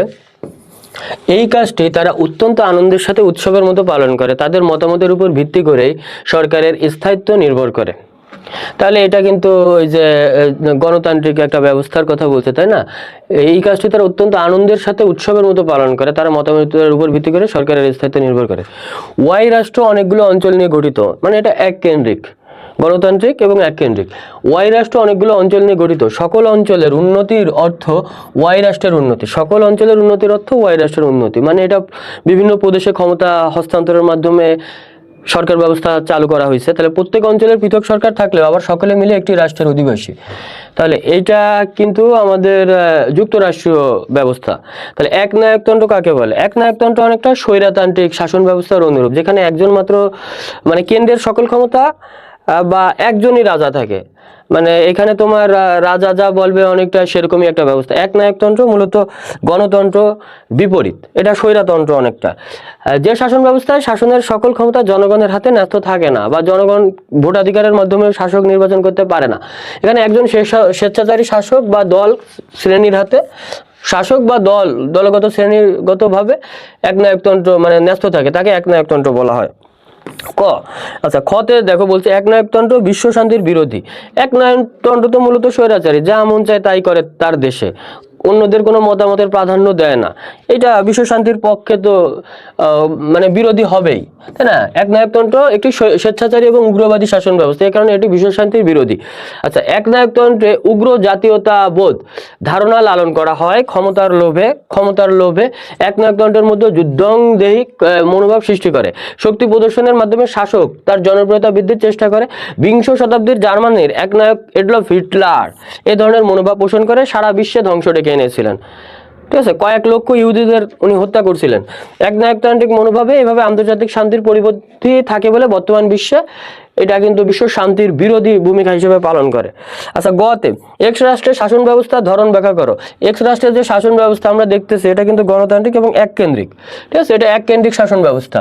তার মানে যে শাসন ব্যবস্থায় রাষ্ট্রের সকল ক্ষমতা মানে এই যে জনগণের হাতে ন্যস্ত থাকে তাকে গণতান্ত্রিক রাষ্ট্র বলে। এককেন্দ্রিক গণতান্ত্রিক দুটোই এটি এমন একটি শাসন ব্যবস্থা যেখানে শাসন কার্যে জনগণের সকলে অংশগ্রহণ করতে পারে এবং সকলে মিলে সরকার গঠন করে। এটি জনগণের অংশগ্রহণে, জনগণের দ্বারা এবং জনগণের কল্যাণ পরিচালিত একটি শাসন ব্যবস্থা। এতে একাধিক রাজনৈতিক দল থাকে এবং নিয়মতান্ত্রিক পন্থায় অর্থাৎ নির্বাচনের মাধ্যমে সরকার পরিবর্তিত হয় এবং জনগণের মতামতের উপর সরকারের স্থায়িত্ব নির্ভর করে। গণতান্ত্রিক শাসন ব্যবস্থায় গঠিত সরকারের একটি ধরন হলো এককেন্দ্রিক সরকার। এই ব্যবস্থায় রাষ্ট্র একটিমাত্র কেন্দ্রীয় সরকারের মাধ্যমে পরিচালিত হয়। উদ্দীপকে দেখা যায় এক্স রাষ্ট্রের অধিবাসীরা সবাই মিলে সে দেশের সরকার নির্বাচন করছে, উদ্দীপকে কিন্তু আমরা দেখতে পাচ্ছি। আর একটিমাত্র সরকার নির্বাচিত করছে যা এককেন্দ্রিক সরকারের অনুরূপ, তাদের মতামতের ভিত্তিতে সরকারের স্থায়িত্ব নির্ভর করে। এক্স রাষ্ট্রের এসব বৈশিষ্ট্য গণতান্ত্রিক রাষ্ট্রের অনুরূপ, তাই বলা যায় এক্স রাষ্ট্রে গণতান্ত্রিক রাষ্ট্রের অন্যতম ধরন এককেন্দ্রিক শাসন ব্যবস্থায় প্রচলিত রয়েছে। আচ্ছা, এবার ঘতে আসো। ঘটা কিন্তু এককেন্দ্রিক আর ওয়াইটা এক্সটা কিন্তু এককেন্দ্রিক আর ওয়াইটা কিন্তু তোমার যুক্তরাষ্ট্রীয়। আমি মনে করি এককেন্দ্রিক থেকে যুক্তরাষ্ট্রীয় শাসন ব্যবস্থাটাই অর্থনৈতিক উন্নতি ঘটাতে পারে, কারণ বিভিন্ন প্রদেশে ক্ষমতাগুলো বন্টন করে দেওয়া হয়। ওই প্রদেশের যারা প্রধান হয় তারা কিন্তু সেই প্রদেশের উন্নয়নটা নিয়ে বেশি ভাবে। আর কেন্দ্রে যখন ক্ষমতা থাকে সকল প্রদেশের দিকে নজর কিন্তু ওইভাবে দেওয়া যায় না। তাহলে উদ্দীপকের লক্ষ্য করো, উদ্দীপকের এক্স রাষ্ট্র হলো এককেন্দ্রিক আর ওয়াই রাষ্ট্র হলো যুক্তরাষ্ট্রীয়। তাহলে যে রাষ্ট্র ব্যবস্থায় একাধিক অঞ্চল বা প্রদেশ মিলিত হয়ে একটি রাষ্ট্র গঠন করে তাকে যুক্তরাষ্ট্রীয় সরকার ব্যবস্থা বলা হয়। যুক্তরাষ্ট্রের প্রত্যেকটি প্রদেশে, ঠিক আছে, প্রত্যেকটি প্রদেশে আঞ্চলিক সরকার গঠিত হয়। উদ্দীপকের ওয়াই রাষ্ট্রের গঠন কাঠামো অনুরূপ, অর্থাৎ ওয়াই রাষ্ট্রটি হলো যুক্তরাষ্ট্রীয় বা যুক্তরাষ্ট্র। আচ্ছা, গণতান্ত্রিক রাষ্ট্রীয় ব্যবস্থায় কয়েকটি রূপ রয়েছে, যেমন এককেন্দ্রিক, যুক্তরাষ্ট্রীয়, সংসদীয়, রাষ্ট্রপতি শাসিত প্রভৃতি। এদের মধ্যে যুক্তরাষ্ট্রীয় ব্যবস্থায় দ্রুত অর্থনৈতিক উন্নয়নটা ত্বরান্বিত হয়। কেন? কারণ যুক্তরাষ্ট্রীয় পাশাপাশি অবস্থিত কতগুলো ক্ষুদ্র অঞ্চল বা প্রদেশ একত্রিত হয়ে একটি বড় রাষ্ট্র গঠন করে বলে রাষ্ট্রটি শক্তিশালী হয়।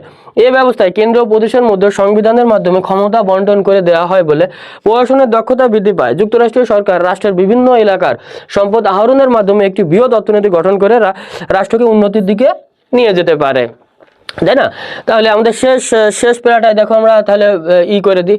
আচ্ছা, ওই প্যারাটা শেষ হয়নি, 3 নম্বর প্যারাটার আরো একটু কিছু অংশ আছে, সেটা দেখো। এই ব্যবস্থায় ছোট অঞ্চলগুলো নিজ নিজ বৈচিত্র্য এবং স্বাতন্ত্র্য অক্ষুণ্ণ রেখে একটি বৃহত্তর রাজনৈতিক পরিমণ্ডলের অংশীদার হয়ে সংহতি প্রকাশ করে, ফলে তাদের দ্রুত অর্থনৈতিক উন্নয়ন ঘটে। আর তাই দেখা যায় বিশ্বের সব রাষ্ট্রই কম বেশি উন্নত। আচ্ছা, পরিশেষে তাহলে কি বলা যায় আমরা এখানে লক্ষ্য করো। পরিশেষে বলা যায় আঞ্চলিক স্বাতন্ত্র্য রক্ষা, জাতীয় সংহতি, দক্ষ প্রশাসন, স্থানীয় নেতৃত্বের বিকাশ ও সম্পদের যথাযথ ব্যবহার ও সুষম বন্টন ইত্যাদি কারণে যুক্তরাষ্ট্রীয় ব্যবস্থায় দ্রুত অর্থনৈতিক উন্নয়নটা ঘটে। আচ্ছা, আমরা টাইপ 6-এ আসো। টাইপ 5-এ আমি একটা প্রশ্নই রাখছি, মূলত টাইপ 3, 4, 5 এগুলো মূলত একই ধাঁচে, ঠিক আছে। 3, 4, 5-এ ওই একই ধরনেরই প্রশ্ন আসে কিন্তু আমাদের, ঠিক আছে। আচ্ছা, 4 আর 5 একই রকমই বিষয়, এই কারণে 5-এ আমি একটা সৃজনশীল প্রশ্ন রাখছি। একটা বুঝে পড়তে পারলে তোমাদের ইনশাল্লাহ আর পড়া লাগবে না। আচ্ছা, এবার সংসদীয় সরকার, ঠিক আছে। সংসদীয় সরকারে চলে আসো। সংসদীয় সরকার আর আমাদের এই যে দুটি বিভাগে ভাগ করা হয় না, আইন ও শাসন বিভাগে গুরুত্বপূর্ণ দুটি বিভাগ আছে, একটা হলো সংসদীয় সরকার আর একটা হলো রাষ্ট্রপতি শাসিত সরকার। সংসদীয় সরকার আর রাষ্ট্রপতি শাসিত সরকার নিয়ে আসো আমরা এবার আলোচনা করব। সংসদীয় সরকার জিনিসটা কি দেখো।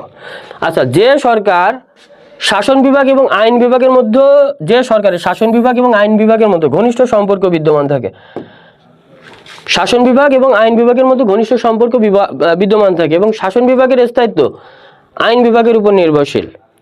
শাসন বিভাগ এবং আইন বিভাগের ঘনিষ্ঠ সম্পর্ক বিদ্যমান থাকে এবং শাসন বিভাগের স্থায়িত্ব নির্ভর করে আইন বিভাগের উপর। তার মানে আইন বিভাগ চাইলে যে কোনো সময় শাসন বিভাগের বিলুপ্ত ঘোষণা করে দিতে পারে। তাকে সংসদীয় সরকার বা মন্ত্রী পরিষদ শাসিত সরকার বলা হয়। সংসদীয় সরকারের আরেকটা নাম হলো মন্ত্রী পরিষদ শাসিত সরকার। আচ্ছা, এর কিছু বৈশিষ্ট্যের কথা যদি বলো, দেশে মন্ত্রিসভার হাতে শাসন ক্ষমতা থাকে এই সংসদীয় সরকার ব্যবস্থায়। সাধারণ নির্বাচন, সংসদের সংখ্যাগরিষ্ঠ দল বা মন্ত্রিসভা গঠন করে। দলের আস্থাভাজন ব্যক্তি হন প্রধানমন্ত্রী, যিনি মন্ত্রীদের নিয়োগ এবং দপ্তর বন্টন করে। এটা গুরুত্বপূর্ণ বিষয়। সংসদীয় সরকারের প্রধান কে হন? প্রধানমন্ত্রী। আচ্ছা, মন্ত্রিসভা সাধারণত সংসদ সদস্যদের মধ্য থেকে আসে। মন্ত্রিসভা সাধারণত সংসদ সদস্যের মধ্য থেকে আসে। রাষ্ট্রপতি থাকলেও প্রধানমন্ত্রীর পরামর্শ ছাড়া কার্যত কিছু করতে পারে না। যেমন উদাহরণে দাও, বাংলাদেশ, ভারত, যুক্তরাজ্য, কানাডা, সুইডেন, অস্ট্রেলিয়া। ঠিক আছে, এই জিনিসগুলো মনে রাখো, সংসদীয় সরকার ব্যবস্থায় কোন দেশগুলো মানে পরিচালিত হয়। ঠিক আছে, আর এখানে প্রধানমন্ত্রী হলো মেইন, উনি মন্ত্রী নিয়োগ করে। আচ্ছা, এখানে আর কি কি জিনিস আছে? সংসদীয় সরকারের গুণগুলো একটু পড়বা, এই পয়েন্টগুলো পড়বা। যেমন দায়িত্বশীল শাসন ব্যবস্থা, তারপর আইন ও শাসন বিভাগের ঘনিষ্ঠ সম্পর্ক, বিরোধী দলের মর্যাদা, এই পয়েন্টগুলো মনে রাখবা। সমালোচনা করার সুযোগ, রাজনৈতিক শিক্ষা দেয়। ঠিক আছে, পয়েন্টগুলো মনে রাখবা। আর সংসদীয় সরকারের যে ত্রুটিগুলো দেখো, স্থিতিশীলতার অভাব, মানে সংসদীয় সরকার ব্যবস্থায় একটা মানে স্থির একটা অবস্থা মানে বিবেচনা করা হয় না, মানে অর্থনৈতিক অবস্থাটার ভিতরেও তারতম্য পরিলক্ষিত হয়। আর রাজনৈতিক স্থিতিশীলতা বা অর্থনৈতিক স্থিতিশীলতা যদি না থাকে, তাহলে সেই দেশ সামগ্রিকভাবে উন্নতি বা উন্নয়ন লাভ করে না। তার মানে স্থিতিশীলতার অভাবও এটাও পরিলক্ষিত হয়। তার মানে মন্ত্রিসভা সংসদের আস্থা হারালে সরকার পতিত হয়। মানে মন্ত্রীদের যদি মতনৈক্য হয়, মন্ত্রীদের যদি মতের মিলটা না থাকে, তাহলে কিন্তু স্থিতিশীল অবস্থাও থাকে না, আর সেই সরকার ব্যবস্থা তখন সাথে সাথে পতনের দিকে ধাবিত হয়। তারপর ক্ষমতার অবিভাজন, মানে যদি প্রধানমন্ত্রী এবং মন্ত্রিসভার সদস্যরা সংসদ সদস্য এবং আইন প্রণয়ন ক্ষমতা একই স্থানে থাকায় স্বৈরাচারিত্বের ঝুঁকি থাকে। সংসদীয় সরকার ব্যবস্থায় স্বৈরাচারী একটা মনোভাব চলে আসে একটা পর্যায়ে, তখন অন্য দলগুলো প্রাধান্য পায় না তাদের মত প্রকাশের ক্ষেত্রে।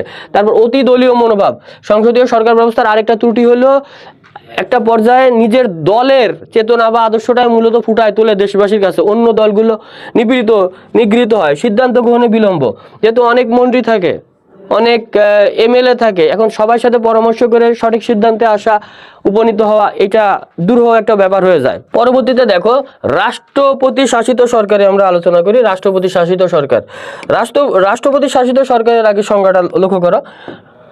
যে সরকারের শাসন বিভাগ এবং আইন বিভাগের কাছে দায়ী নয়, শাসন বিভাগ আইন বিভাগের কাছে দায়ী নয়। আমরা আগে যে সংসদীয় সরকার ব্যবস্থাটা দেখছি, সেখানে কিন্তু শাসন বিভাগ আইন বিভাগের সাথে সম্পর্কিত, আর আইন বিভাগ চাইলে যে কোনো সময় শাসন বিভাগটা বিলুপ্ত করে দিতে পারে।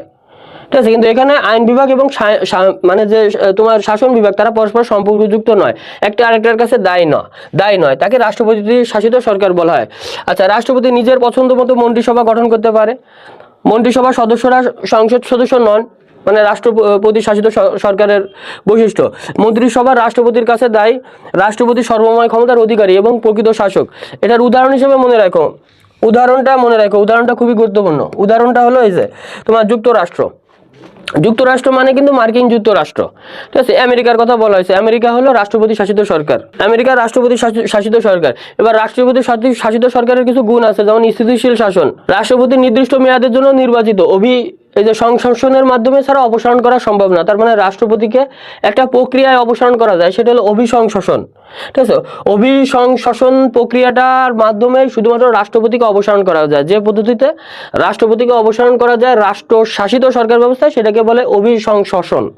আচ্ছা, দ্রুত সিদ্ধান্ত গ্রহণ করা যায়, যেহেতু রাষ্ট্রপতির হাতে সমস্ত ক্ষমতা ন্যস্ত থাকে, এজন্য রাষ্ট্রপতি একক সিদ্ধান্ত গ্রহণটাই কার্যকর হয়, এই কারণে দ্রুত সিদ্ধান্ত গ্রহণ করা যায়। উদাহরণ, মন্ত্রী, এমএলএ এদের সাথে পরামর্শ করার দরকার হয় না। দক্ষ শাসন ব্যবস্থা, আইন প্রণয়ন নিয়ে বেশি সময় খরচ করতে হয় না, প্রশাসন কার্যকর ও দ্রুততর হয়। পয়েন্টগুলো মনে রাখবা। ক্ষমতার স্বাতন্ত্রীকরণ, শাসন, আইন, বিচার বিভাগ পৃথক এবং ভারসাম্যপূর্ণ থাকে। রাষ্ট্রশাসিত সরকার ব্যবস্থায়। দলীয় মনোভাব কম, এখানে রাষ্ট্রশাসিত সরকার ব্যবস্থায় কোনো একক দলের প্রাধান্য দেওয়া হয় না। এজন্য সকল দলের সমান মতবাদ বা সকল দলের সমান কথা শোনার একটা স্কোপ থাকে বা সুযোগ থাকে। রাষ্ট্রপতির শাসিত সরকারের ত্রুটি দেখো, স্বেচ্ছাচারী শাসন। স্বেচ্ছাচারী শাসন বলতে এখানে তোমার রাষ্ট্রপতির হাতে সকল ক্ষমতার যেহেতু ন্যস্ত থাকে, তাহলে রাষ্ট্রপতি যদি স্বৈরাচারমূলক আচরণ করে তাহলে তো স্বেচ্ছাচারী শাসনের অনুরূপ একটা ধারা এখানে প্রভাবিত হবে। বিভাগের মতো সুসম্পর্কের অভাব, শাসন আইন বিচারপতির আলাদা হওয়ায় সহযোগিতা কম এবং বৈরিতা দেখা দিতে পারে। আচ্ছা, অনমনীয় শাসন, সংবিধান সহনযোগ্য এবং বা পরিবর্তন সহজ নয় এবং রাষ্ট্রপতিকে সহজে অপসারণ করা যায় না। ওই অভিশাসন পদ্ধতি ছাড়া রাষ্ট্রপতিকে অপসারণ করা যায় না। বিশেষ একটা মন্তব্য আমি দেখো রাখছি, কোনো রাষ্ট্র একক সরকার পদ্ধতি অনুসরণ করে না, ঠিক আছে? কোনো রাষ্ট্র একক সরকার পদ্ধতি সাধারণত অনুসরণ করে না, এটা একটু মনে রাখো। আচ্ছা, আমেরিকা রাষ্ট্রশাসিত প্লাস যুক্তরাষ্ট্রীয় সরকার, ঠিক আছে? রাষ্ট্রশাসিত আবার যুক্তরাষ্ট্রীয় সরকার দুটোই অবলম্বন করে। আর যুক্তরাজ্য সংসদীয় সরকার প্লাস নিয়মতান্ত্রিক রাজতন্ত্র, ঠিক আছে? মনে রাখো এই দুটো কিন্তু গুরুত্বপূর্ণ দিক, এই যে আমেরিকা যুক্তরাজ্য কিভাবে ওরা দেশটা পরিচালিত করে। আচ্ছা, রাষ্ট্রের সামাজিক ও অর্থনৈতিক অবস্থা, জনগণের প্রত্যাশা এবং বাস্তব পরিস্থিতি অনুযায়ী সরকার ব্যবস্থা পরিবর্তিত হয়। আসো তাহলে আমরা টাইপ 6 এর এই অধ্যায়ের শেষ এমসিকিউগুলো আমরা সমাধান করে ফেলি এবং এই অধ্যায়টা আমরা বিদায় দিয়ে দিই। দিনাজপুর বোর্ড 23-এর প্রশ্ন দিয়ে আমরা শুরু করলাম। আইন ও শাসন বিভাগের সম্পর্কের ভিত্তিতে সরকারের কয়টি রূপ রয়েছে? সরকারের দুটো রূপ রয়েছে। আইন ও শাসন বিভাগের সম্পর্কের ভিত্তিতে গঠিত সরকার ব্যবস্থা কোনটি? ঠিক আছে, সংসদীয় সরকার ব্যবস্থা। বেসিকে পড়ে আসছে একটু আগে। আইন ও শাসন বিভাগের সম্পর্কের ভিত্তিতে কোনটি সরকারের শ্রেণী বিভাগ? সংসদীয় ও রাষ্ট্রপতি শাসিত সরকার ব্যবস্থা। কোন শাসন ব্যবস্থায় মন্ত্রিসভার হাতে দেশের শাসন ক্ষমতা থাকে? কোন শাসন ব্যবস্থায় মন্ত্রিসভার হাতে দেশের সকল শাসন ব্যবস্থা থাকে? সংসদীয় সরকার ব্যবস্থায়। সংসদীয় সরকারে মন্ত্রিসভা গঠন করে সংখ্যাগরিষ্ঠ আসনে বিজয়ী দল। সংসদীয় সরকারের কোন ব্যক্তি প্রধানমন্ত্রী হন? সংসদীয় সরকারের দলের আস্থাভাজন ব্যক্তি প্রধানমন্ত্রী হন। সংসদ সদস্য প্রাধান্য পান কোন সরকার ব্যবস্থায়? মন্ত্রিপরিষদ শাসিত সরকার ব্যবস্থায়। কোন সরকারকে পার্লামেন্টারি পদ্ধতিতে সরকার বলা হয়? কোন সরকার পদ্ধতিতে পার্লামেন্টারি পদ্ধতিতে সরকার বলা হয়? সংসদীয়। নিচের কোন দেশে সংসদীয় সরকার ব্যবস্থা প্রচলিত আছে? বাংলাদেশে কিন্তু প্রচলিত আছে। বাংলাদেশে আমাদের সংসদ সদস্য হয় কয়জন? 300 জন এমপি হয়, তার ভিতর 50 জন মন্ত্রী হয়। বাংলাদেশে কিন্তু সংসদীয় সরকার ব্যবস্থা প্রচলিত আছে। দেখো এটা ময়মনসিংহ বোর্ড 24-এ আসছে। বাংলাদেশে কোন ধরনের সরকার ব্যবস্থা বিদ্যমান? বাংলাদেশে সংসদীয় সরকার ব্যবস্থা বিদ্যমান। 21-এ আসছে দেখো। সুইডেনে কোন ধরনের সরকার ব্যবস্থা বিদ্যমান? সুইডেনেও সংসদীয় সরকার পদ্ধতি বিদ্যমান। কোন দেশে? 4টা দেশের কথা ছিল বেসিকে, ঠিক আছে? বেসিকে 4টা দেশের কথা বলছিলাম আমি। এই যে 4টা দেশ, এই 4টা দেশ একটু মনে রাখো। এই যে দেখো, বাংলাদেশ, ভারত, যুক্তরাজ্য, কানাডা, সুইডেন, আমেরিকা, না এখানে 6টা দেশ। এই 6টা দেশের কথা মনে রাখো। এই 6টা দেশ হলো সংসদীয় সরকার ব্যবস্থায় গঠিত। সংসদীয় সরকার ব্যবস্থায় গঠিত 6টা দেশ। দেখো আমি নিচে স্টার দিয়ে দিছি, ঠিক আছে? নিচে স্টার দিয়ে দিছি। এই 6টা দেশের নাম মুখস্থ রাখো। এই 6টা দেশের নাম ভালোভাবে মুখস্থ রেখো যে সংসদীয় সরকার ব্যবস্থায় কয়টা দেশ গঠিত হয়। এই যে 6টা দেশ গঠিত হয়, ঠিক আছে? এই যে স্টার মার্ক 3 স্টার দিয়ে দিচ্ছি। দেখছো কতগুলো এখান থেকে গুরুত্বপূর্ণ আমাদের এমসিকিউ আসতেছে। আচ্ছা, এখানে আমরা গুরুত্বপূর্ণ আরো কিছু এমসিকিউ করি। আসো, সংসদীয় সরকারের সুবিধা হলো বিরোধী দলের মর্যাদা থাকে। সংসদীয় সরকার ব্যবস্থায় বিরোধী দলের মর্যাদা থাকে। সংসদীয় সরকার ব্যবস্থায় কাকে বিকল্প সরকার মনে করা হয়? ঠিক আছে, বিরোধী দলকে বিকল্প সরকার মনে করা হয়, বিরোধী দলকে। সংসদীয় সরকার ব্যবস্থায় অবিচ্ছেদ্য অংশ কোনটি? বিরোধী দল, ঠিক আছে? সংসদীয় সরকার ব্যবস্থায় অবিচ্ছেদ্য অংশ হলো বিরোধী দল। কোন সরকার জনমত দ্বারা পরিচালিত হয়? সংসদীয় সরকার ব্যবস্থা। সংসদীয় সরকার ব্যবস্থা কোন সরকার জনমত দ্বারা পরিচালিত হয়? সংসদীয় সরকার ব্যবস্থা, ঠিক আছে? খ। এখানে আরো গুরুত্বপূর্ণ যেগুলো আছে বহুপদীর ক্ষেত্রে যাই। রাষ্ট্রপতি শাসিত সরকারের গুণ, ঠিক আছে? রাষ্ট্রপতি শাসিত সরকারের গুণ 342-এ আসো, ঠিক আছে? স্থিতিশীল শাসন ব্যবস্থা, দ্রুত সিদ্ধান্ত গ্রহণ করা যায়, ক্ষমতার অবিভাজন না, ক্ষমতা মানে রাষ্ট্রপতির কাছে ন্যস্ত থাকে, ঠিক আছে? তাহলে ক। যশোর বোর্ড 22-এ আসছে দেখো, যে সকল ক্ষেত্রে সিদ্ধান্ত গ্রহণে রাষ্ট্রপতি শাসিত সরকার পারদর্শিতার পরিচয় দেয়। 343, ঠিক আছে? 343-এ আসো। যে সকল ক্ষেত্রে সিদ্ধান্ত গ্রহণে রাষ্ট্রপতি শাসিত সরকার পারদর্শিতার পরিচয় দেয়, যুদ্ধ, জরুরি অবস্থা, যে কোনো সংকট বলে। তিনটার ক্ষেত্রে হবে, ঠিক আছে, তিনটার ক্ষেত্রে হবে গ, ঠিক আছে, তিনটাই হবে। আচ্ছা আমরা এবার এই যে উদ্দীপক নির্ভর কিছু প্রশ্নে যাই। উদ্দীপক নির্ভর 350। দেখো এটা সিলেট বোর্ড 23-এ আসছে, সিলেট বোর্ড 23-এ আসছে, সিলেট বোর্ড 23-এ দেখো আসছে, সিলেট বোর্ড 23-এ আসছে হলো ক দেশের মন্ত্রীগণ তাদের কার্যকলাপের আইনসভার নিকট দায়ী, অপরপক্ষে খ দেশের মন্ত্রীগণ আইনসভার নিকট দায়ী নয়। অনুচ্ছেদে উল্লেখিত খ দেশে কোন ধরনের সরকার ব্যবস্থা বিদ্যমান? 350 লক্ষ্য করো, ঠিক আছে, 350 হলো রাষ্ট্রপতি শাসিত, ঠিক আছে, রাষ্ট্রপতি শাসিত। আচ্ছা ক দেশের শাসন ব্যবস্থায় মন্ত্রীগণ, ক দেশের শাসন ব্যবস্থায় মন্ত্রীগণ, ঠিক আছে, ক দেশের শাসন ব্যবস্থায় মন্ত্রীগণ আইনসভার নিকট দায়ী থাকেন, আইনসভার সদস্য নন, না এটা কোনো বিষয় না। সংসদ সদস্যদের মধ্যে নির্বাচিত 1 আর 3, ঠিক আছে, 1 আর 3, খ হবে আমাদের 1 আর 3, 1 আর 3। পরবর্তী প্রশ্নটা লক্ষ্য করো, আমরা পরবর্তীতে দেখো, পরবর্তীতে 352 নম্বর প্রশ্নে যাই। 352 এখানে একটা এই যে দেওয়া রয়েছে, চার্ট দেওয়া রয়েছে, এই চার্টটা এটার সাথে এটা মিলছে, এখন এইটার সাথে এটা মিলছে, ঠিক আছে, তাহলে এইখানে শূন্য স্থান ফাঁকা ঘরে কি হবে? ঠিক আছে, আমাদের ফাঁকা ঘরে কি হবে? 352 এখন এখানে বলছে ছকের ফাঁকা ঘরে কোনটি বসবে, ছকের ফাঁকা ঘরে কোনটি বসবে, ঠিক আছে। তার মানে যে আইন ও শাসন বিভাগের ভিত্তিতে সরকার দুই প্রকার, রাষ্ট্রপতি শাসিত সরকার, আরেকটা হলো সংসদীয় সরকার ব্যবস্থা, ঠিক আছে, এটা খ, এই যে খ হবে, ঠিক আছে, এটা গ, সংসদীয় সরকার ব্যবস্থা, সংসদীয় সরকার ব্যবস্থা। আচ্ছা উক্ত সরকারের বৈশিষ্ট্য হলো 353, উক্ত সরকারের বৈশিষ্ট্য হলো, ঠিক আছে, দায়িত্বশীল শাসন ব্যবস্থা, আইন ও শাসন বিভাগের মধ্যে বন্ধুত্বপূর্ণ সম্পর্ক, আইন ও শাসন বিভাগের ভিতর বন্ধুত্বপূর্ণ সম্পর্ক, ক হবে, ঠিক আছে, ক 1 আর 3, ঠিক আছে, ক হবে। এই কটা এমসিকিউ পড়ো, এইগুলো পড়লেই হয় আশা করি। দেখি পরবর্তীতে 354 এই যে এখানে তাহলে আইন ও শাসন বিভাগের সম্পর্কের ভিত্তিতে ময়মনসিংহ বোর্ড 22-এ আসে সংসদীয় সরকার ব্যবস্থা, আরেকটা কি তোমার রাষ্ট্রপতি শাসিত সরকার ব্যবস্থা হবে। এই যে ছকে কোনটা বসবে, ছকে আমার কোনটা বসবে, এই ছকে কোনটা বসবে, রাষ্ট্রপতি শাসিত সরকার ব্যবস্থা। উক্ত সরকার বিশ্লেষণ করলে দেখা যায়, উক্ত সরকার বিশ্লেষণ করলে দেখা যায় রাষ্ট্রপতি হচ্ছেন প্রকৃত শাসক, রাষ্ট্রপতি সরকার প্রধান, রাষ্ট্রপতি সর্বময় ক্ষমতার অধিকারী। তিনটাই হবে, ঠিক আছে, ঘ হবে তিনটাই, ঠিক আছে, ঘ তিনটাই হবে, তিনটাই হবে। আসো আমরা এই অধ্যায়ের সৃজনশীল প্রশ্নটা পড়ি, ঠিক আছে, সৃজনশীল প্রশ্নটা পড়ি এই অধ্যায়ের। এই টাইপ 6-এর বেশ কিছু সৃজনশীল প্রশ্ন আমি রাখছি, একটা দুটো সৃজনশীল প্রশ্ন আছে, দুটো সৃজনশীল প্রশ্ন তোমরা ভালোভাবে বুঝতে পড়লে ইনশাল্লাহ তোমাদের এইখান থেকে যে কোনো সৃজনশীল প্রশ্ন তোমরা লিখতে পারবে। আসো, অশোক ও আতিক ভিন্ন ভিন্ন দেশে বসবাসকারী ফেসবুক বন্ধু, পেন ফ্রেন্ড। আগে পেন ফ্রেন্ড থাকতো, লেটারের মাধ্যমে পেন ফ্রেন্ড হইতো, এখন ফেসবুকের মাধ্যমে পেন ফ্রেন্ড হয়। ফেসবুক তাদের দেশে সরকার ব্যবস্থা নিয়ে আলোচনা করতে গিয়ে অশোক বলল, আমাদের দেশের সরকার প্রধান তার কাজের জন্য কারো নিকট দায়ী থাকে না এবং জরুরি সময় আইন বিভাগের সাথে পরামর্শ ছাড়া নিজেই দ্রুত সিদ্ধান্ত নেন। অন্যদিকে আতিক বলল, মানে দ্রুত সিদ্ধান্ত নিতে পারে, আইন বিভাগের সাথে পরামর্শ ছাড়া দ্রুত সিদ্ধান্ত নিতে পারে, তার মানে এটা রাষ্ট্রপতি শাসিত ব্যবস্থা। অন্যদিকে আতিক বলল, আমাদের দেশের সরকার প্রধান জনগণের প্রতিনিধি হিসেবে জনগণের নিকট দায়ী থাকে এবং জনগণ স্বাধীনভাবে তাদের মত প্রকাশ করতে পারে, তার মানে এটা সংসদীয় শাসন ব্যবস্থা। একটা হলো সংসদীয়, একটা হলো রাষ্ট্রপতি শাসিত সরকার ব্যবস্থা। যুক্তরাষ্ট্র কাকে বলে, মানে যুক্তরাষ্ট্রীয়, যে রাষ্ট্রীয় সরকার, মানে যে সরকার ব্যবস্থা কেন্দ্রের সকল ক্ষমতা না থেকে মানে সব জায়গায় প্রদেশে ছড়ায় দেওয়া হয়, সেটা যুক্তরাষ্ট্রীয় না। যুক্তরাষ্ট্রীয় বলতে সেই ধরনের সরকার ব্যবস্থা বোঝায় যেখানে একাধিক অঞ্চল বা প্রদেশ মিলে একটি সরকার গঠন করা হয়, ঠিক আছে। আচ্ছা খতে কি বলছে দেখো, আইনের শাসনকে গণতন্ত্রের প্রাণ বলা হয় কেন?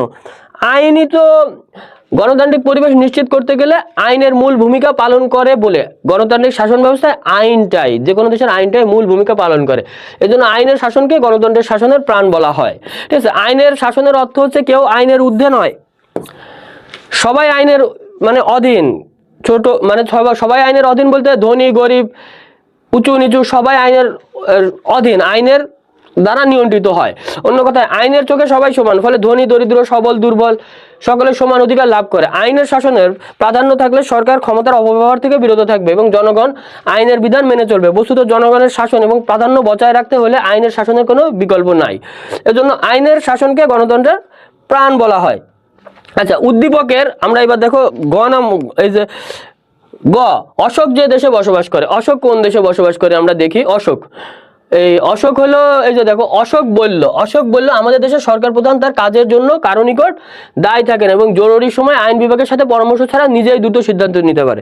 তাহলে এটা কোন সরকার ব্যবস্থা বলো? এটা রাষ্ট্রপতি শাসিত সরকার ব্যবস্থা, তাই না? এটা রাষ্ট্রপতি শাসিত সরকার ব্যবস্থা। আচ্ছা, বিশ্বের যেসব দেশের সরকার ব্যবস্থা প্রচলিত রয়েছে রাষ্ট্রপতির সরকার ব্যবস্থা, সেগুলোর ভিতরে অন্যতম। আচ্ছা, অন্যতম এ ব্যবস্থায় শাসন বিভাগের তার কাজের জন্য আইন বিভাগের নিকট দায়ী থাকে না।